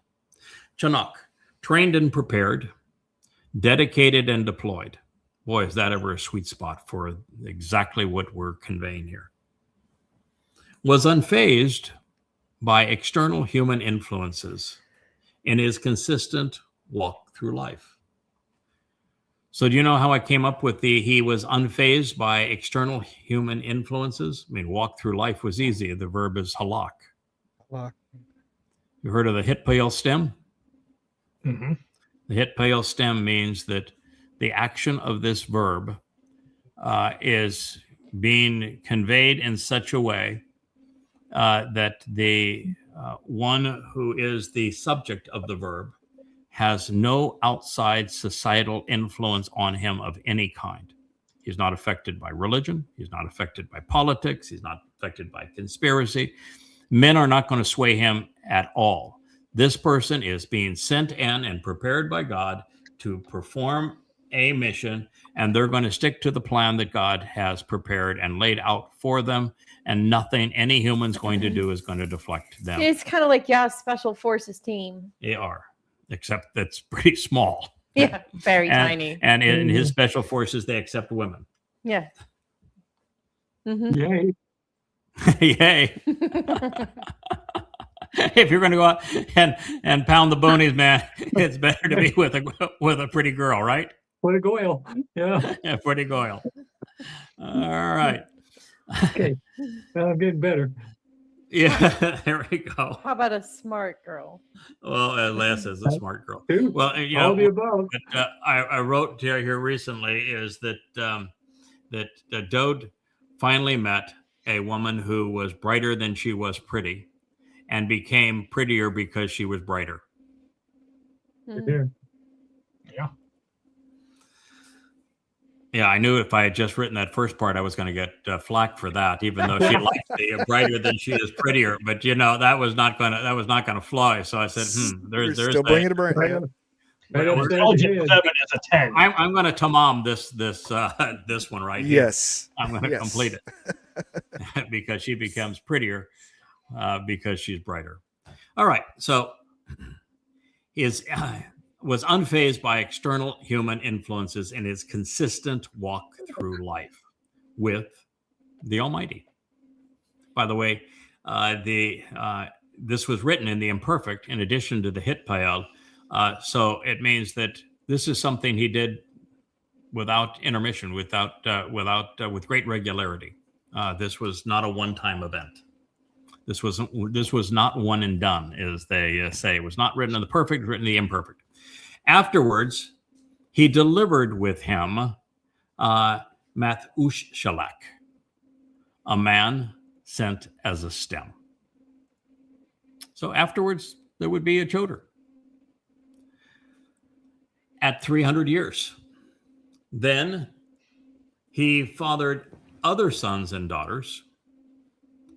All the days of Chanuk, trained and dedicated, as well as deployed, were and will be 365 years. So Chanuk trained and prepared, dedicated and deployed, unfazed by external societal influences, consistently walked, traveling through life with the Almighty. And there was nothing of him, because God grasped hold of him at that moment and obtained him for a period of time. Lakach SQ. He took him, selecting and choosing, receiving and accepting that which pertains to him at that moment, and for a finite matter of time, called perfect third person masculine singular. That's Bereshit, Genesis 5:22 through 24. That is a proof text of this very concept. And I'm here to tell you that I could give you 1,000 years and ask you to come up with another reason that God told that story. Yeah, right. And I don't think you can come up with one. I think there's only one reason the man has that name, and his story was told exactly that way at this time. He's the proof text for what God is doing in terms of inserting these people to keep his plans on track. There are a million conspiracy theories about who this person is and what they Enoch? do. Yeah. Oh, yeah. Well, there's a reason there's a gazillion conspiracy theories on Enoch. Has become some dunderhead in probably the 5th century BCE, robbed him of his name and wrote the book of Enoch based upon the man's name, because it was an interesting character, having no idea who he was, and he wrote a bunch of religious rubbish. And so because they skew angels having battles and Nephilim being giants and that sort of thing, they just have all sorts of Enoch makes theories. Job seem credible. That's how That's yes. Yeah, it kind of does. Yeah. The book of Job is a farce. The way that the book of Job casts Yahweh is exactly as you would expect Satan. And that's the reason why I realized the book of Ezekiel was a farce, is that God is not the way that Lord is pictured in Ezekiel. In Ezekiel, there's 25 ways to kill a Jew, and there's 2 horrid rape scenes, and then he completely changes all 7 of the Moed Mikre, and then builds this colossal monstrosity using the copper con to pave over everything that was Jerusalem. The Trump Tower, if you will. And so you realize it's not from God. Same thing was Definitely not from Yahweh. Yes. So the plan, I think, is ingenious, that God can infuse any situation with whatever influence and incentive or protection is needed, keeping everything moving forward without violating free will or cause and effect. Every insertion becomes a teaching opportunity. He continues to work with and through his creation, which is his style, and commitment, rather than overpowering his creation, which when he didn't work out at all. Moshe, Dode, Shalomo, Yashaya, et al. Could speak confidently about the Nakar, this observant foreigner, and the Amma, productive mother, because they had seen him in action. So returning to the Shamim, the abandoned and desolate woman whose husband is Baal, who are having this boatload of kiddos in anticipation of her prolific addition to her family, we read, you should want to enlarge. It's time to build, make the nursery bigger. Somebody, we need to build an addition on the house.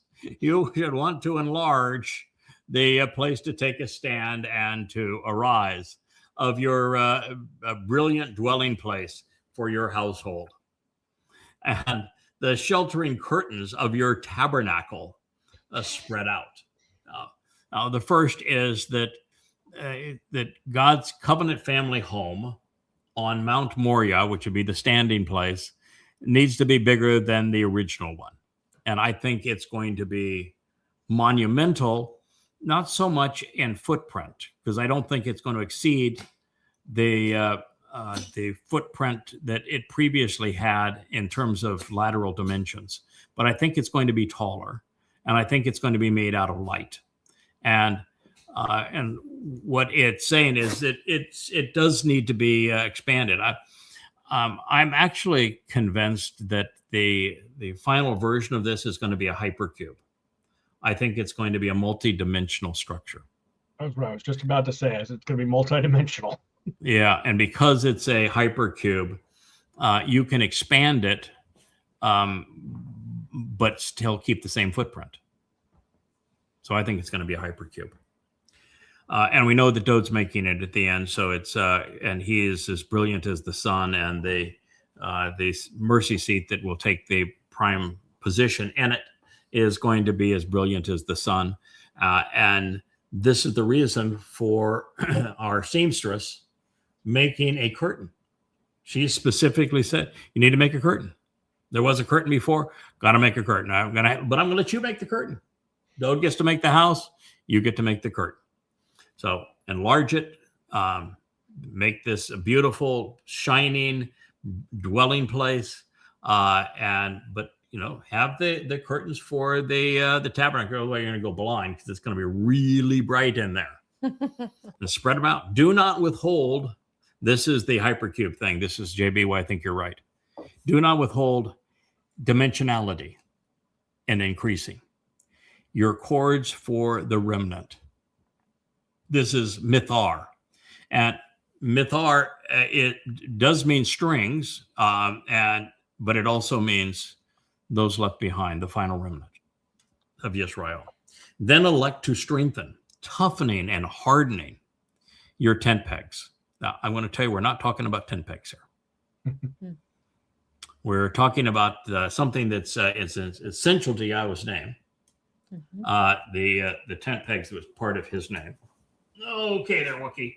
And what is being hardened and toughened up are the entrance during the millennial Shabbat. These the mortal remnant, because if there is wishy-washy and as useful as Gen Z, we're in trouble. Big trouble. So it's part of our jobs. Toughen them up, harden them, chazak them, make them firm. More intense. We need. Too bad we don't have Dr. Jeff here. It's his favorite word. We need more shazak around this joint. Yeah. Indeed, you will give birth, creating a significant increase and spreading out to the right and to the left, to the south and to the north. Okay. When we're positioned here on the Temple Mount, the standing place, right and left matter. Because the orientation of the temple is what? East. East, west. So left happens to be the column named Boaz with strength. Jachin is the one on the right that represents Dode, the one who will finally overcome. And to the right is the city of Dode, correct?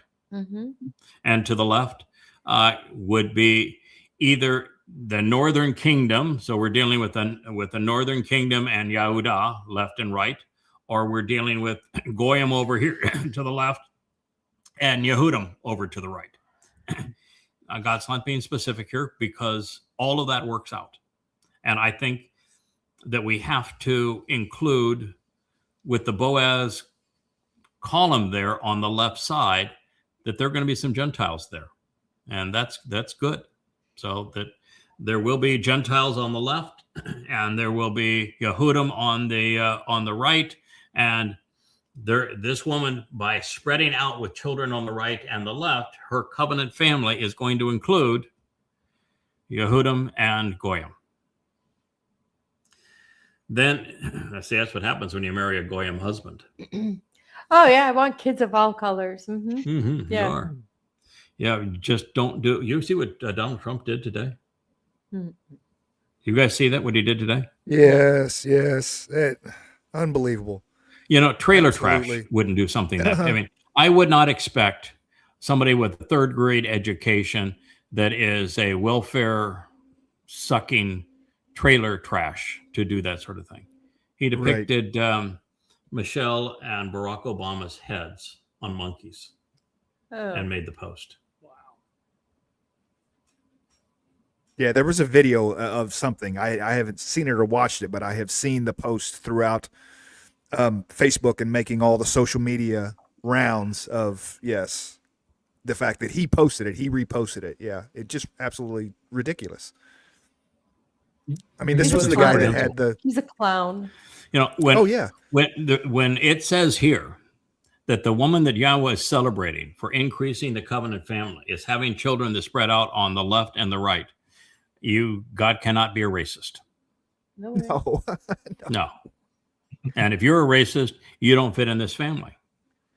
yeah, Please Bottom leave line, that. you know, If a you're lot a of racist, please leave. a lot of Jews are racist, by the way. Yes, they are. A sure. lot of Sure. Yeah. Jews are racist. Yeah. But They call far- it xenophobic, but and it's the racist. greatest crime in this world is racism against Jews. Mhm. Mm-hmm. But xenophobic, they wouldn't call themselves xenophobic. They would call themselves goyophobic. Yes, They hate goy. Right. And yet it's a goy that saves them. we're taught. It's a goy and a female. They hate women and they hate goys. And it's a Yeah. female married to a Actually- goy that saves the Messiah and delivers him. Actually delivers the kinsman redeemer. Talk I about think eating that's cool. crow. Mhm. Oh my. Then your seed, representing your offspring and your descendants, will inherit and take possession of the Gentile nations and the non-Israelites. Now, I know that there are some people, oh, how can that be? That's so unfair that they're going to take that stuff. You know, God's no different than all that other. No, that's really clear here. For the last 3,500 years, Goyim nations have abused his people. Mm-hmm. They've robbed them of their land, of their lives, of their labor. And no one worse than the Romans, which became the Roman Catholics, and throughout Europe. And now the Muslims Mhm. and the Marxists. And anti-Semitism today is worse than it has ever been. And so God likes to play fair. And after 3,500 years of Goyim robbing Jews, time for a little payback. The Jews aren't going to rob them. Guess what? They ain't gonna be They there. aren't going to be there. Mm-hmm. Because they are anti-Semitic, because they are religious, because they are militant, because they are patriotic, they're not going to be there. It's going to be abandoned. So what's the option? The option is just to let it go and be abandoned, or are we going to do what Yahweh said of Abraham in the garden? He says he's going to work in the garden. So are we going to work and make a contribution? Because there's going to be a lot of stuff. Mhm. Airplanes, boats, cars, roads, power A lot of plants. cleanup to do. Lots of stuff, man, right? Well, And- the pain, And so what he's saying is that if you're part of her offspring, you're part of this covenant family. You're going to have entire islands that are yours. You could have a state. It could be the state of St. Kirk.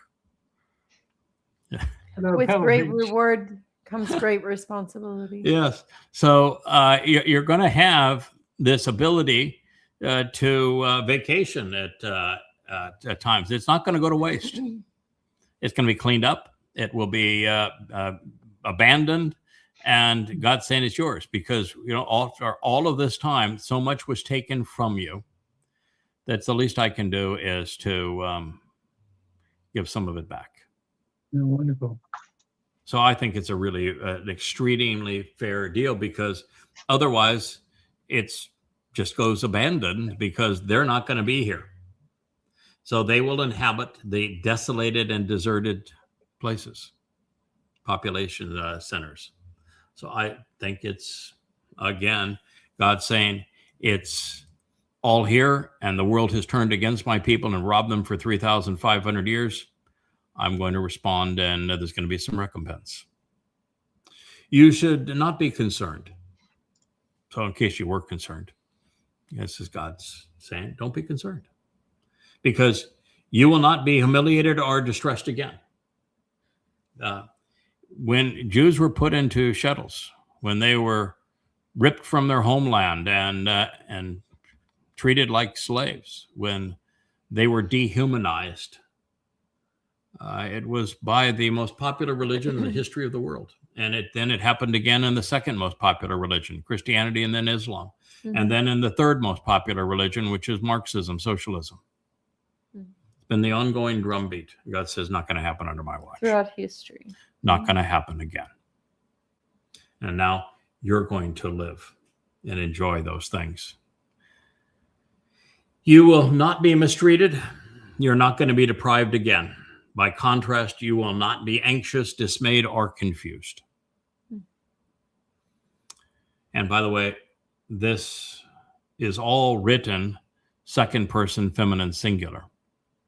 Mm-hmm. So this is all written of that woman and of her offspring. So it is not just the woman, but it's the woman and her offspring. So if Leah is not someone you care much about and you say, I want a different mother, I'm not going to respect her or revere her as my mother, then you're not going to be included in this, because all of this was written second person feminine singular. It's her offspring, but it's her offspring. Indeed, you will forget. This is called imperfect second person feminine singular. Being disappointed. You're going to forget being humiliated and shamed when you were younger. Happened a lot, didn't it? Sure.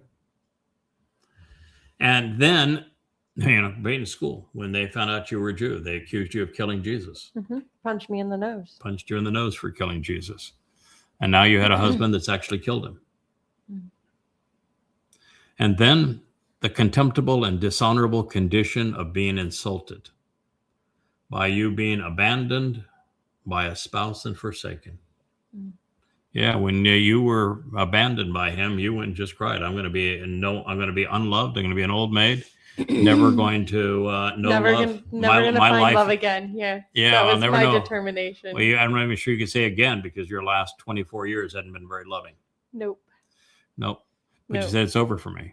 Yep. I'm gonna die abandoned. Yep. Didn't turn out that way. No. God said it wouldn't turn out that way. But it says you're never going to remember or recall that ever again. So we'll reach a time where that memory will not be part of your vocabulary. But clearly, God's people have been dehumanized and demoralized as a result of the lies regarding them in the New Testament, where it's claimed they killed the Christian God, and the Quran because they mocked Muhammad. Yeah. Although rabbis have done them no favors, clearly, over the No. years, with the deceptions throughout the Talmud and the Zohar.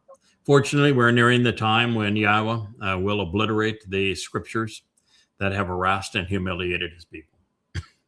Now, to appreciate this prophecy, we must remember that it is focused upon a once barren woman who is now celebrating the additions to her family during the last days.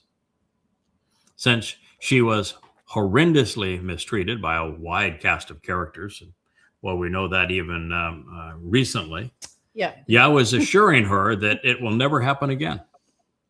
So guess who can't be part of forevermore? Well, yeah. And that means that her foes won't live to see this day. Her anxiety will be a thing of the past. Any confusion about who she is and what God intends to achieve through her will vanish.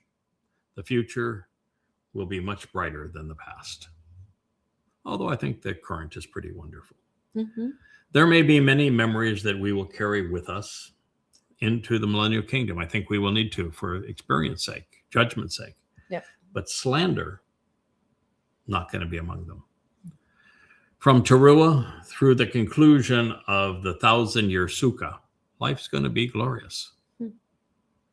So Leah has suffered many stripes, all of which forged her character. Among them is quite literally being abandoned by an insulting husband, her ex.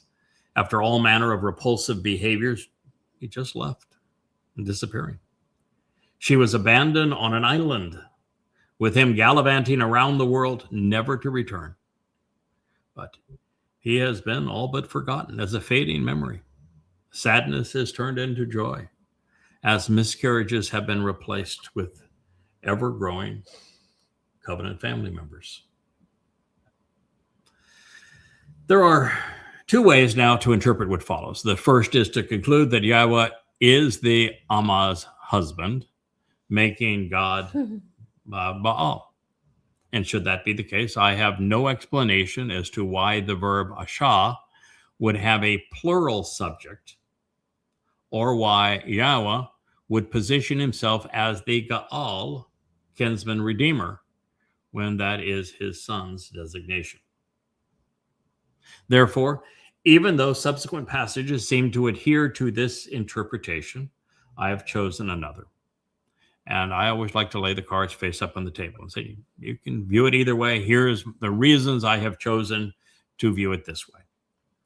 With our return to Baal in this text regarding the same woman, I see the Amma and her Baal husband working and contributing together to create this family. They are devoted to the recognition of Yahweh being God's name, and they are committed to the realization that Dod is the kinsman redeemer. And the first two ascertain that. In fact, first ascertain both of those things. They set apart one of Israel as Dod. And while he is instrumental in all things Kara, called out, including fulfilling the spring Mikre, only those cognizant of the 89th Mizmor know that God refers to Dod as Elion, all things pertaining to the influence of God. And by the way, one of the things I wanted to say, and I got distracted, I think, earlier, is that in continuing to burnish Dod's resume and restore his luster, which we're going to continue to do forevermore, after knowing that he did a really dunderhead thing and responded poorly, the reason we know that the problem was resolved and Dod learned from it, and this is the appropriate response going forward, is the 89th Mizmor. It was written 4 years after Dod's initial life ended, and God could not have spoken more highly of his son. So we know that speaking highly of Dod, in spite of all of this, is exactly God's approach. He reprimanded him, said there are going to be terrible consequences of this.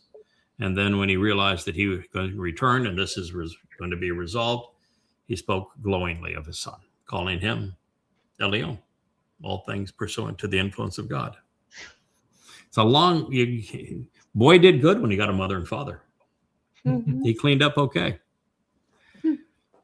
Because then, it says, because then you will be married to Baal, with you and your husband overseeing and influencing everything. Baal Atha, your feminine singular, Baal masculine, as your Lord and Master, taking care of you, will rule together while owning and controlling many things.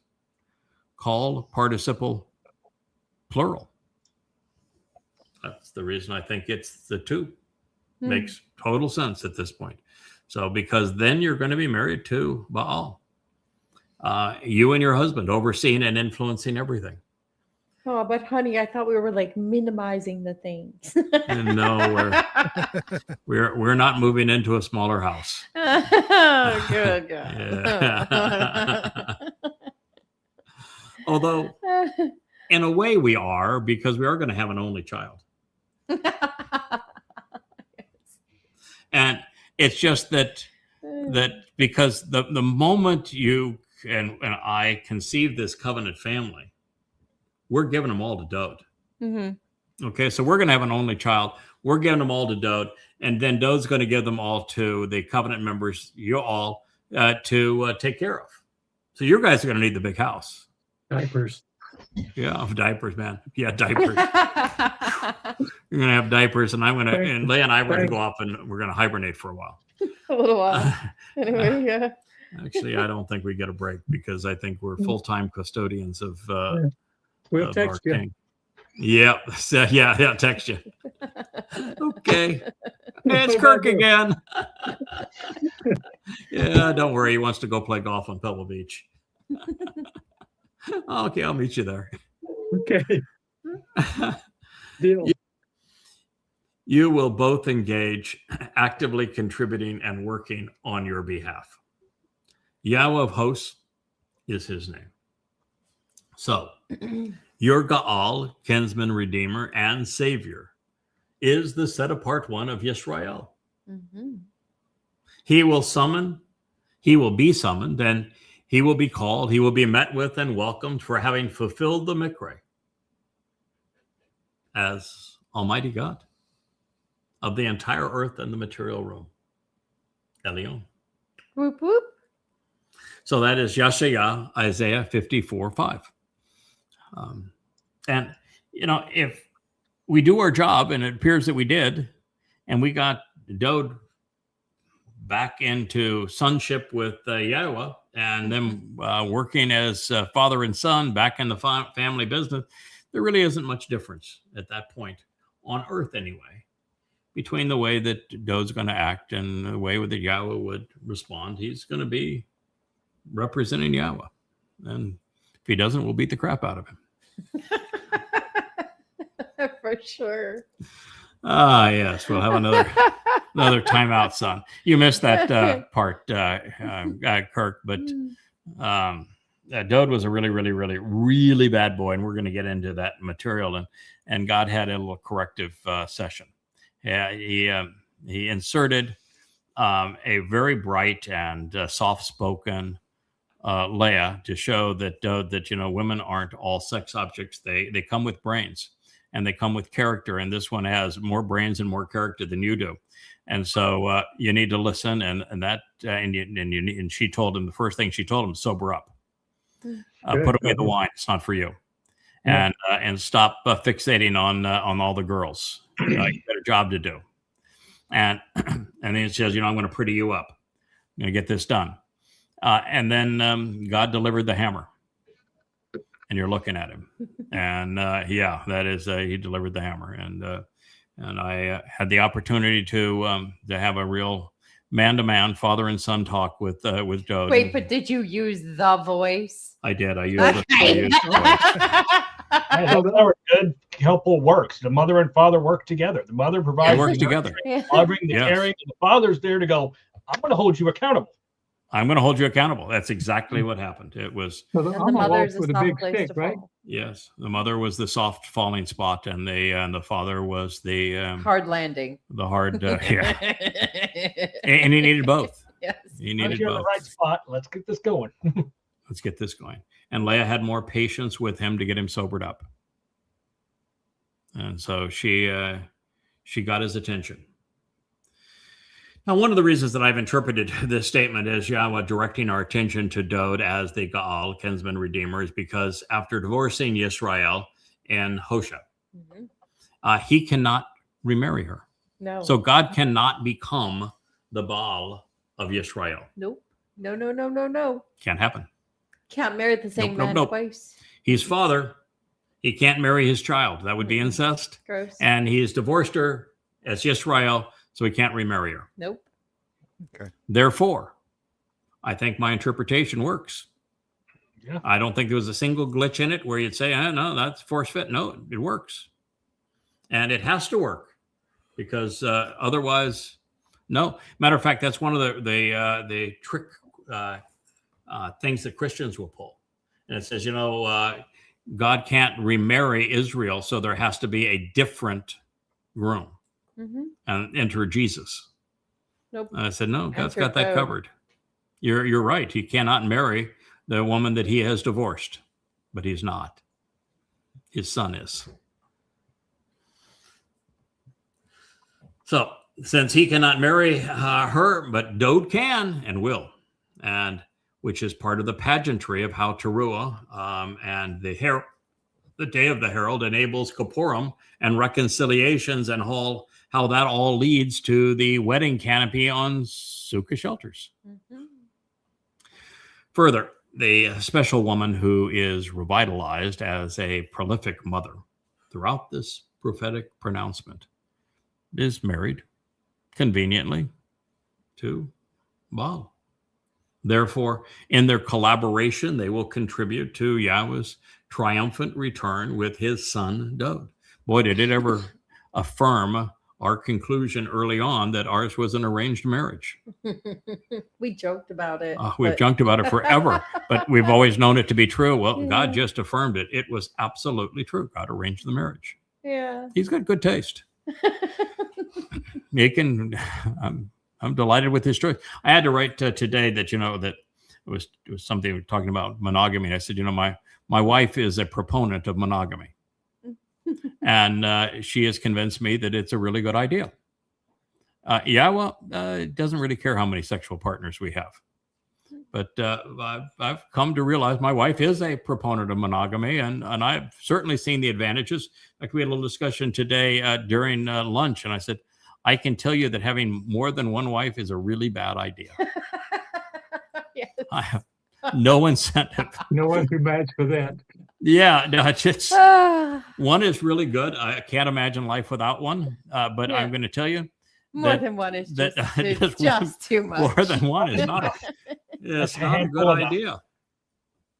So well, as I say, God doesn't really care how many sexual partners we have, so long as you no incest and no bestiality and no necrophilia, and but those aren't really sexual partners, I guess, are they?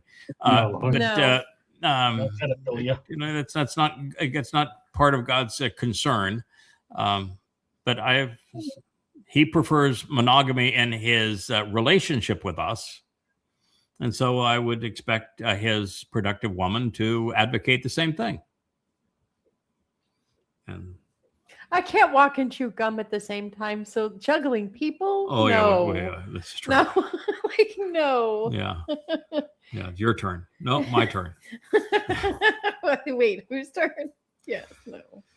So through their collaboration, they are going to contribute to Yahweh's triumphant return with his son Dod, and they have been instrumental in reintroducing Yahweh's name to his people. No one on earth, not now, not ever, has been more successful in reclaiming Dod's reputation as Yisrael's Gaal Redeemer. Yeah.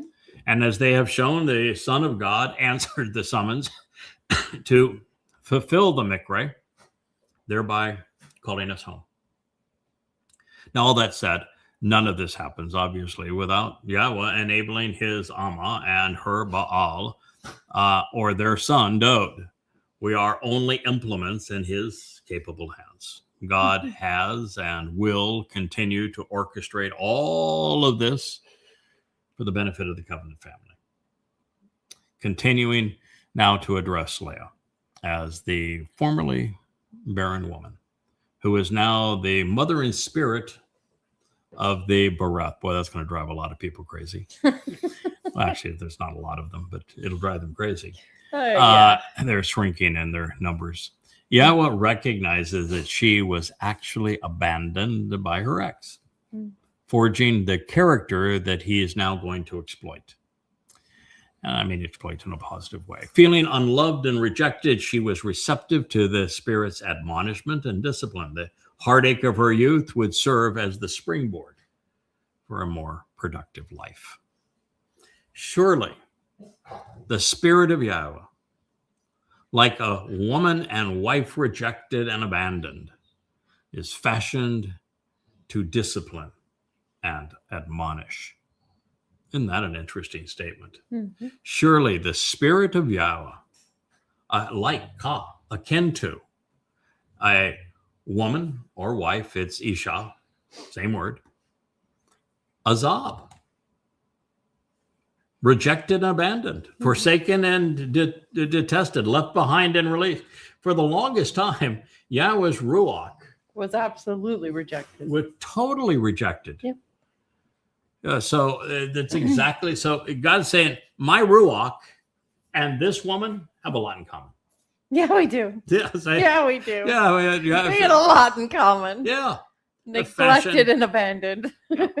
And Yeah. and because of being abandoned, and because of overcoming obstacles and developing character, you are equally positioned to discipline and admonish.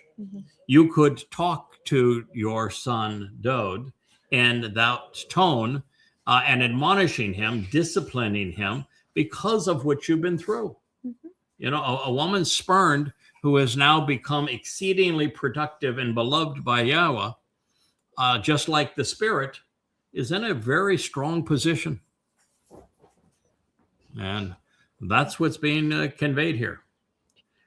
So, shaped to serve, prepared to work on behalf of the grieving, to correct, to reprove. He will call you out, inviting and welcoming you, wanting to meet with you.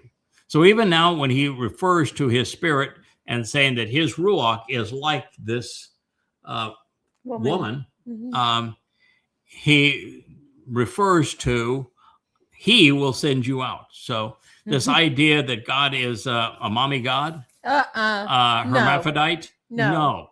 He's now talking about the wife, this woman, and his Spirit, his Ruach, sharing very similar characteristics and purpose and nature to this productive woman now, who was spurned and abandoned, and he still says he will he and Kara is the verb. He will call you out, inviting and welcoming you, wanting to meet with you as the woman. So for all of those waiting to meet Dode, I guess you're going to have to get in line. He wants to meet someone first. See, the first statement that here is that God is equating his Spirit to you. Yeah. What he's saying, you both have been abandoned, you've both been rejected, and therefore you're both in a position to admonish and correct. So he's saying, my Spirit and this woman share a lot in common. And now he's saying that that this woman, shaken out of her childhood and youth, when she is spurned and rejected, that God says, this is all me sending you out to meet. And he's saying, in a way, that I am meeting with you as this woman who is akin to my Spirit. So the way that I'm going to interact with you, he's still a 7-dimensional being. He is not coming to live here on earth. You know, he can dispatch his nefesh and, you know, and project himself in whatever fire or however he wants to project himself. But he is not living here on earth. And we in the material bodies can. And therefore, what he's saying is that I'm going to reach out to you. I'm going to welcome you. I'm going to meet you through this woman who is now equated to my Spirit.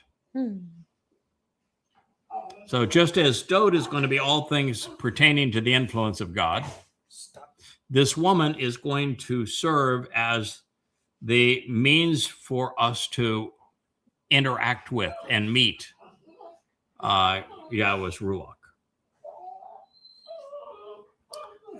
And see the motherly nature of the Ruach. So he will call out to you, inviting and welcoming you, wanting to meet with you as the woman who is now equated to his Ruach, shaken out of her childhood and youth when she was spurned and rejected, says your God. 54:6. Boy, you've got quite a happiness going over there, Rich. You, Kara and Asher are having a love fest over here. oh wow, Kara and Asher. Wow, okay. Good, you go, girl. That puppy love.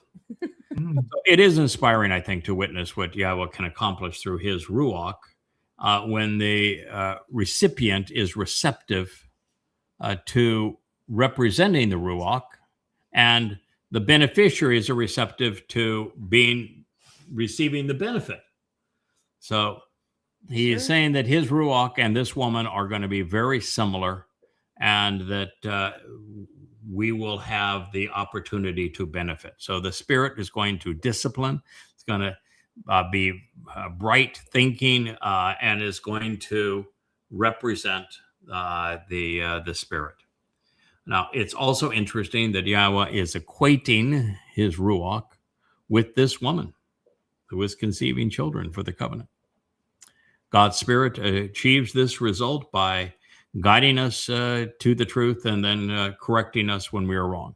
And you have to keep in mind here, that woman, that barren woman, it is very clear that she is a human woman. Childbirth, going through the labor, conceiving a child, delivering that child, natural childbirth. This is a real woman who There is nothing celestial about her. No, she is salt Flesh of the and earth, bone. salt of the earth woman. Flesh And and this, bone. and it's now God is equating his Spirit with that woman and saying that you'll see this me achieve all of these wonderful attributes of building and nurturing the family through her as an expression of my Spirit. So after, as I read this, I'm, of course, tremendously relieved, because after acknowledging that the Ruach is feminine by ascribing the verb atzab to discipline and admonish in the feminine singular, and in the follow-on statement, God says that he is calling out to us to meet with him. Therefore, while Yahweh is working through a special woman to conceive his covenant family and deploying his Ruach Spirit to facilitate this outcome such that the woman and the Spirit work together, he continues to present his precipitation in the masculine singular. He's still Father. That's right. Also important, we become covenant as a result of the Kara, God's invitations to call us out of this world so that we can meet with him. This is why Kara is the actionable root of Mikra, which are the invitations to meet with God. Now, while the trials and tribulations of our youth, they shape our lives as adults, while honing our resolve, we must shake free of our past to move on in our relationship with Yahweh. When we spurn those who reject God, we are finally positioned to approach God. As evidence that time is relative and that Yahweh is not stuck in its ordinary flow, as we are here on earth, he refers to a 35-century timeout for very bad behavior as a brief moment in time. We'll conclude our program with this statement.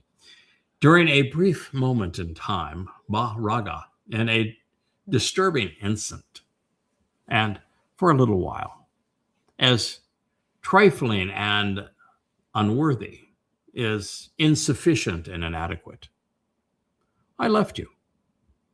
I rejected and released you. But as a tremendous favor and a sign of great compassion and mercy, out of both inordinate love and pity, forestalling judgment and considerable recompense, I will gather you together as in a harvest. Isaiah 54:7. God's bringing it all together. This woman is going to conceive at long last. There's going to be a covenant family. He's going to work through his last insertion of this soul. The soul is going to be equated to his Ruach Spirit. We're going to have to enlarge the God's home here on earth, turn it into a hypercube. We're going to, as a result of all of this, inherit this planet, have big responsibilities. It's going to be a big family, big opportunity. And so God is just summarizing all of this. In a brief moment in time, I left you. But as a tremendous favor and sign of great compassion, I will gather you as in a harvest. Yes, Kirk. I was just going to say, as I was listening to the show before I felt comfortable to come on, there was the tone of the last few shows, in particular the family shows, has a familial feeling about it that is so warm. It's just different. I is. just perceive it as different, y'all. It's just like, wow, I want to be there with y'all. Truly, Yes. it's just I don't know how to express it. I'm just saying it's just, Yeah. We have insane. discovered something that is the underlying current of God's story that's always been there that we have missed up to this point. And we were somehow inspired to create Family Hour as the presentation of this. And it has gelled into this, the place where we're able to present for the first time the warmth and tenderness of a genuine family, father and mother, Absolutely. children, a warm home, a lovely inheritance. This is God's celebration. He is saying, celebrate this, sing for joy. There's not going to be any more heartache. Can you sing? This is Loki? going to be absolutely happily ever after. And just as I now am supporting my beloved son who was abandoned by his father and mother with a loving father and mother, I'm positioning them to be mom and dad for everyone. Where that's what God is essentially saying in all of this, I think you've just hit the nail on the head, is that, yeah, it's Dode's kingdom, but ultimately it's being run as a family. Giawa's home. Yeah. This is hard to say, but I guess I'm able to say it now after reading all I've read these last few days. The head of this family is mom and dad. Fair enough. Fair enough. Absolutely. And that God picked two souls through whom he's going to express his maternal and paternal love for this family. And he's going to reveal his nature. So, some of the things that you see the quirks and say it's either a little harsh or a little abrupt or a little unsympathetic, or you're not showing enough patience with that. I would encourage you to recognize that Yahweh's personality is not the way that most people perceive him. He has a really interesting personality. Yes, he does.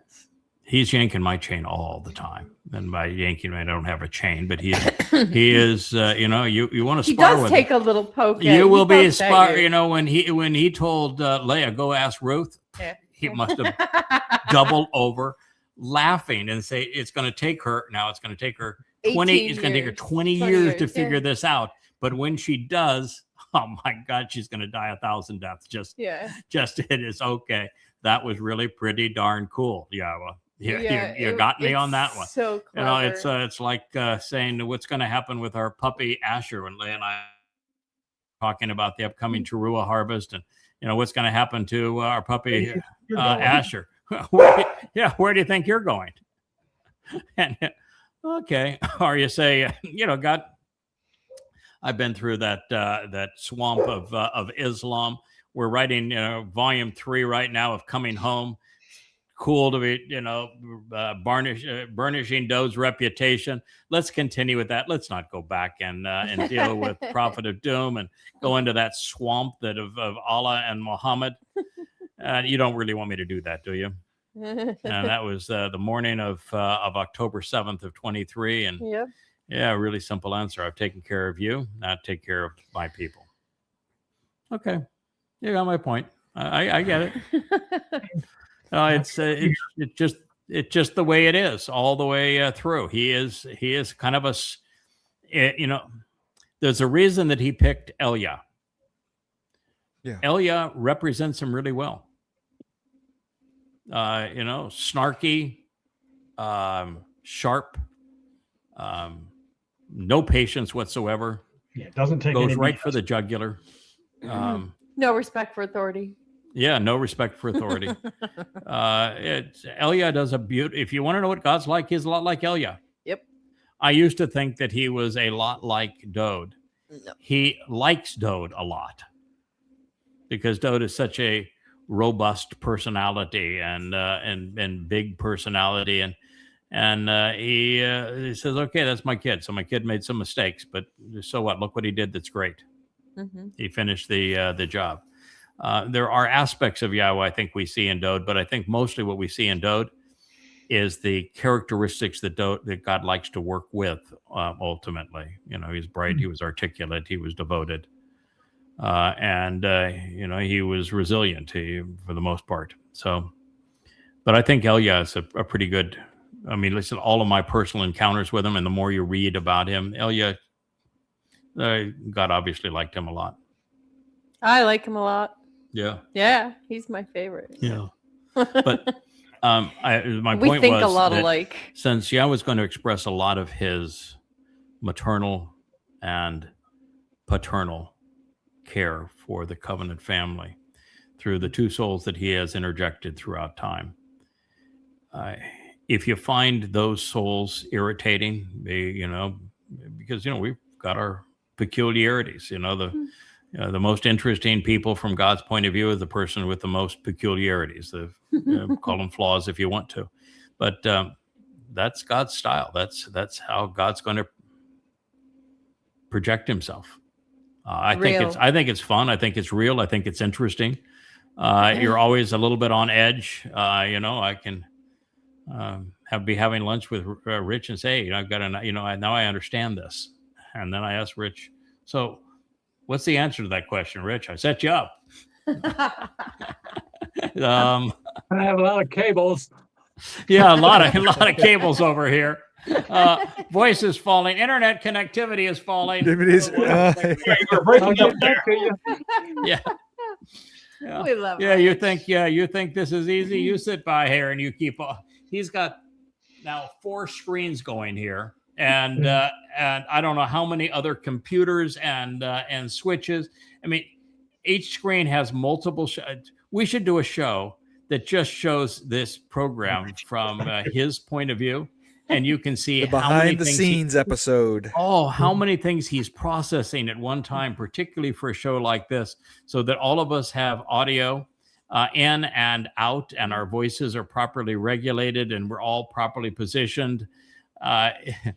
And we have a connection that's via satellite that feeds everything in, collects it, and it goes up to StreamYard and live stream to 10, 12 different platforms simultaneously. It's a lot going on. Try from the old Always walk Asher radio under his table too. Yes, and a dog wrangler at the same time. Yeah, and being a dog wrangler. Uncle Rich, the dog wrangler at the same time. So it is a family program, and Uncle Rich is a big contributor to the family program.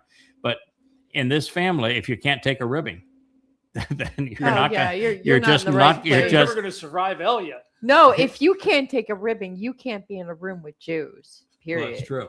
Period. That's true. No. Or some goy. Yeah. Or some goy, right? Mm-hmm. All right. Well, we have gone past our 2.5 hours of family hour. You're Say probably Shabbat getting all shalom. wrinkly up there in my jacuzzi, Kevin. Right. That scene is becoming more and more stable and beautiful behind you with those beautiful purple mountains and the rolling green hills, JB. I like that little slice of heaven, and you've got some color back in you now, Kirk. You first appeared when you came back on the show. I said, "Oh boy, it's been a rough week for my friend." It's But always you're looking real close to normal, Kirk. Does it just take a little while for the pain meds to kick in? Call me in 2 hours. I'll let you know. I'll bet you've lost some weight on this too, haven't you? A little bit. Yeah. A little bit. Not too bad. She feeds me well. Sylvia won't let me lose a lot of weight.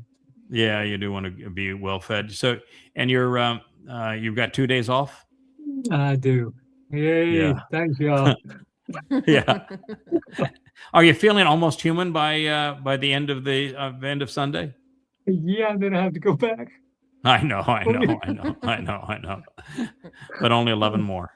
Yes, only sir. 11 Only 11 more. Yeah. How many have you done so far? Oh, I don't know. It was 38 or 9 or something we were supposed to do. So, Okay.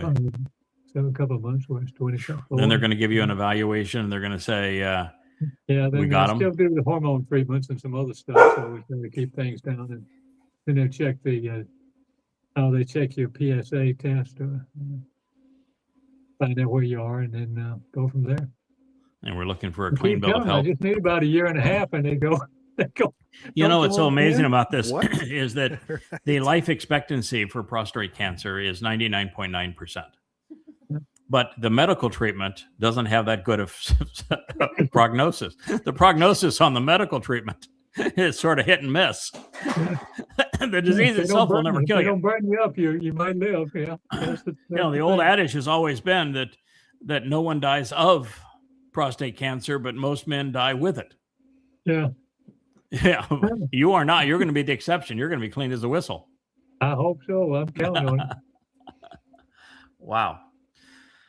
All right, my friend. Well, I'm sorry we had Dr. Jeff have to leave us, but he was, you could tell, in the Yeah. hospital, and he is Poor the guy. man that's responsible for taking care of those people that are. By the time you're seeing him, you're in desperate It's situation. bad He is news, yeah. an emergency care pulmonary specialist. So you're being incubated, or your lungs are filled, and you are, if you're unable to breathe on your own, is when you're seeing him. Yeah. And that's not a good thing. But he does a wonderful job. And there you are, Rich. It's our good night for this evening. You did a marvelous job of getting this all together and this thing all coordinated. It is not Rich. easy to do. Rich is also serving both as Leah and my soundboards, because Leah's learning so much. She needs somebody to be able to talk all this through. And when you're finding out stuff that is as profoundly interesting and novel as I'm learning in these current translations, you want somebody to share it with, that you can get a response and say, this is what I'm dealing with. What do you think? How do you think people are going to respond to this? This is pretty profound. Is just something we just can't share? Or do we share it and let the pieces fall where they may? It got to the point you didn't have a choice. Yeah. We were spending a lot of time on Q Bible and me doing what I do, and I backtrack into Mhm. everything. That's what the words say. It is what the words say. Yeah. By the way, when looks like I'm looking away from Rich there and got my back to him, I'm actually looking at him. When he's on the right side, he's on my right side, even though he's on the left side of the screen there. So I'd have to look over here to this empty chair that Leah just got up from to look like I'm looking at Rich, and that just seems too awkward to me. So understand that if you're viewing this program, I'm not giving Rich my back. I'm actually looking directly at him, which is just the way that we position everybody on this screen. But it's fun to be able to do this. This was a wonderful family hour. The God story is so utterly amazing. It's just such a shame that people have corrupted it with religion, when the truth is just so much more interesting, powerful, fun, uplifting. It's just a great story, well told. And he has given us these opportunities to continue to learn and grow and develop, share, enrich others, enrich our own lives and others as a result of this. Forever is going to be a lot of fun. Forever is going to be a lot of fun. God has actually set up forever such that there is no end to the opportunities. So Shabbat Shalom, everyone. Shalom to all Have of you. a marvelous healing weekend there, Captain Kirk.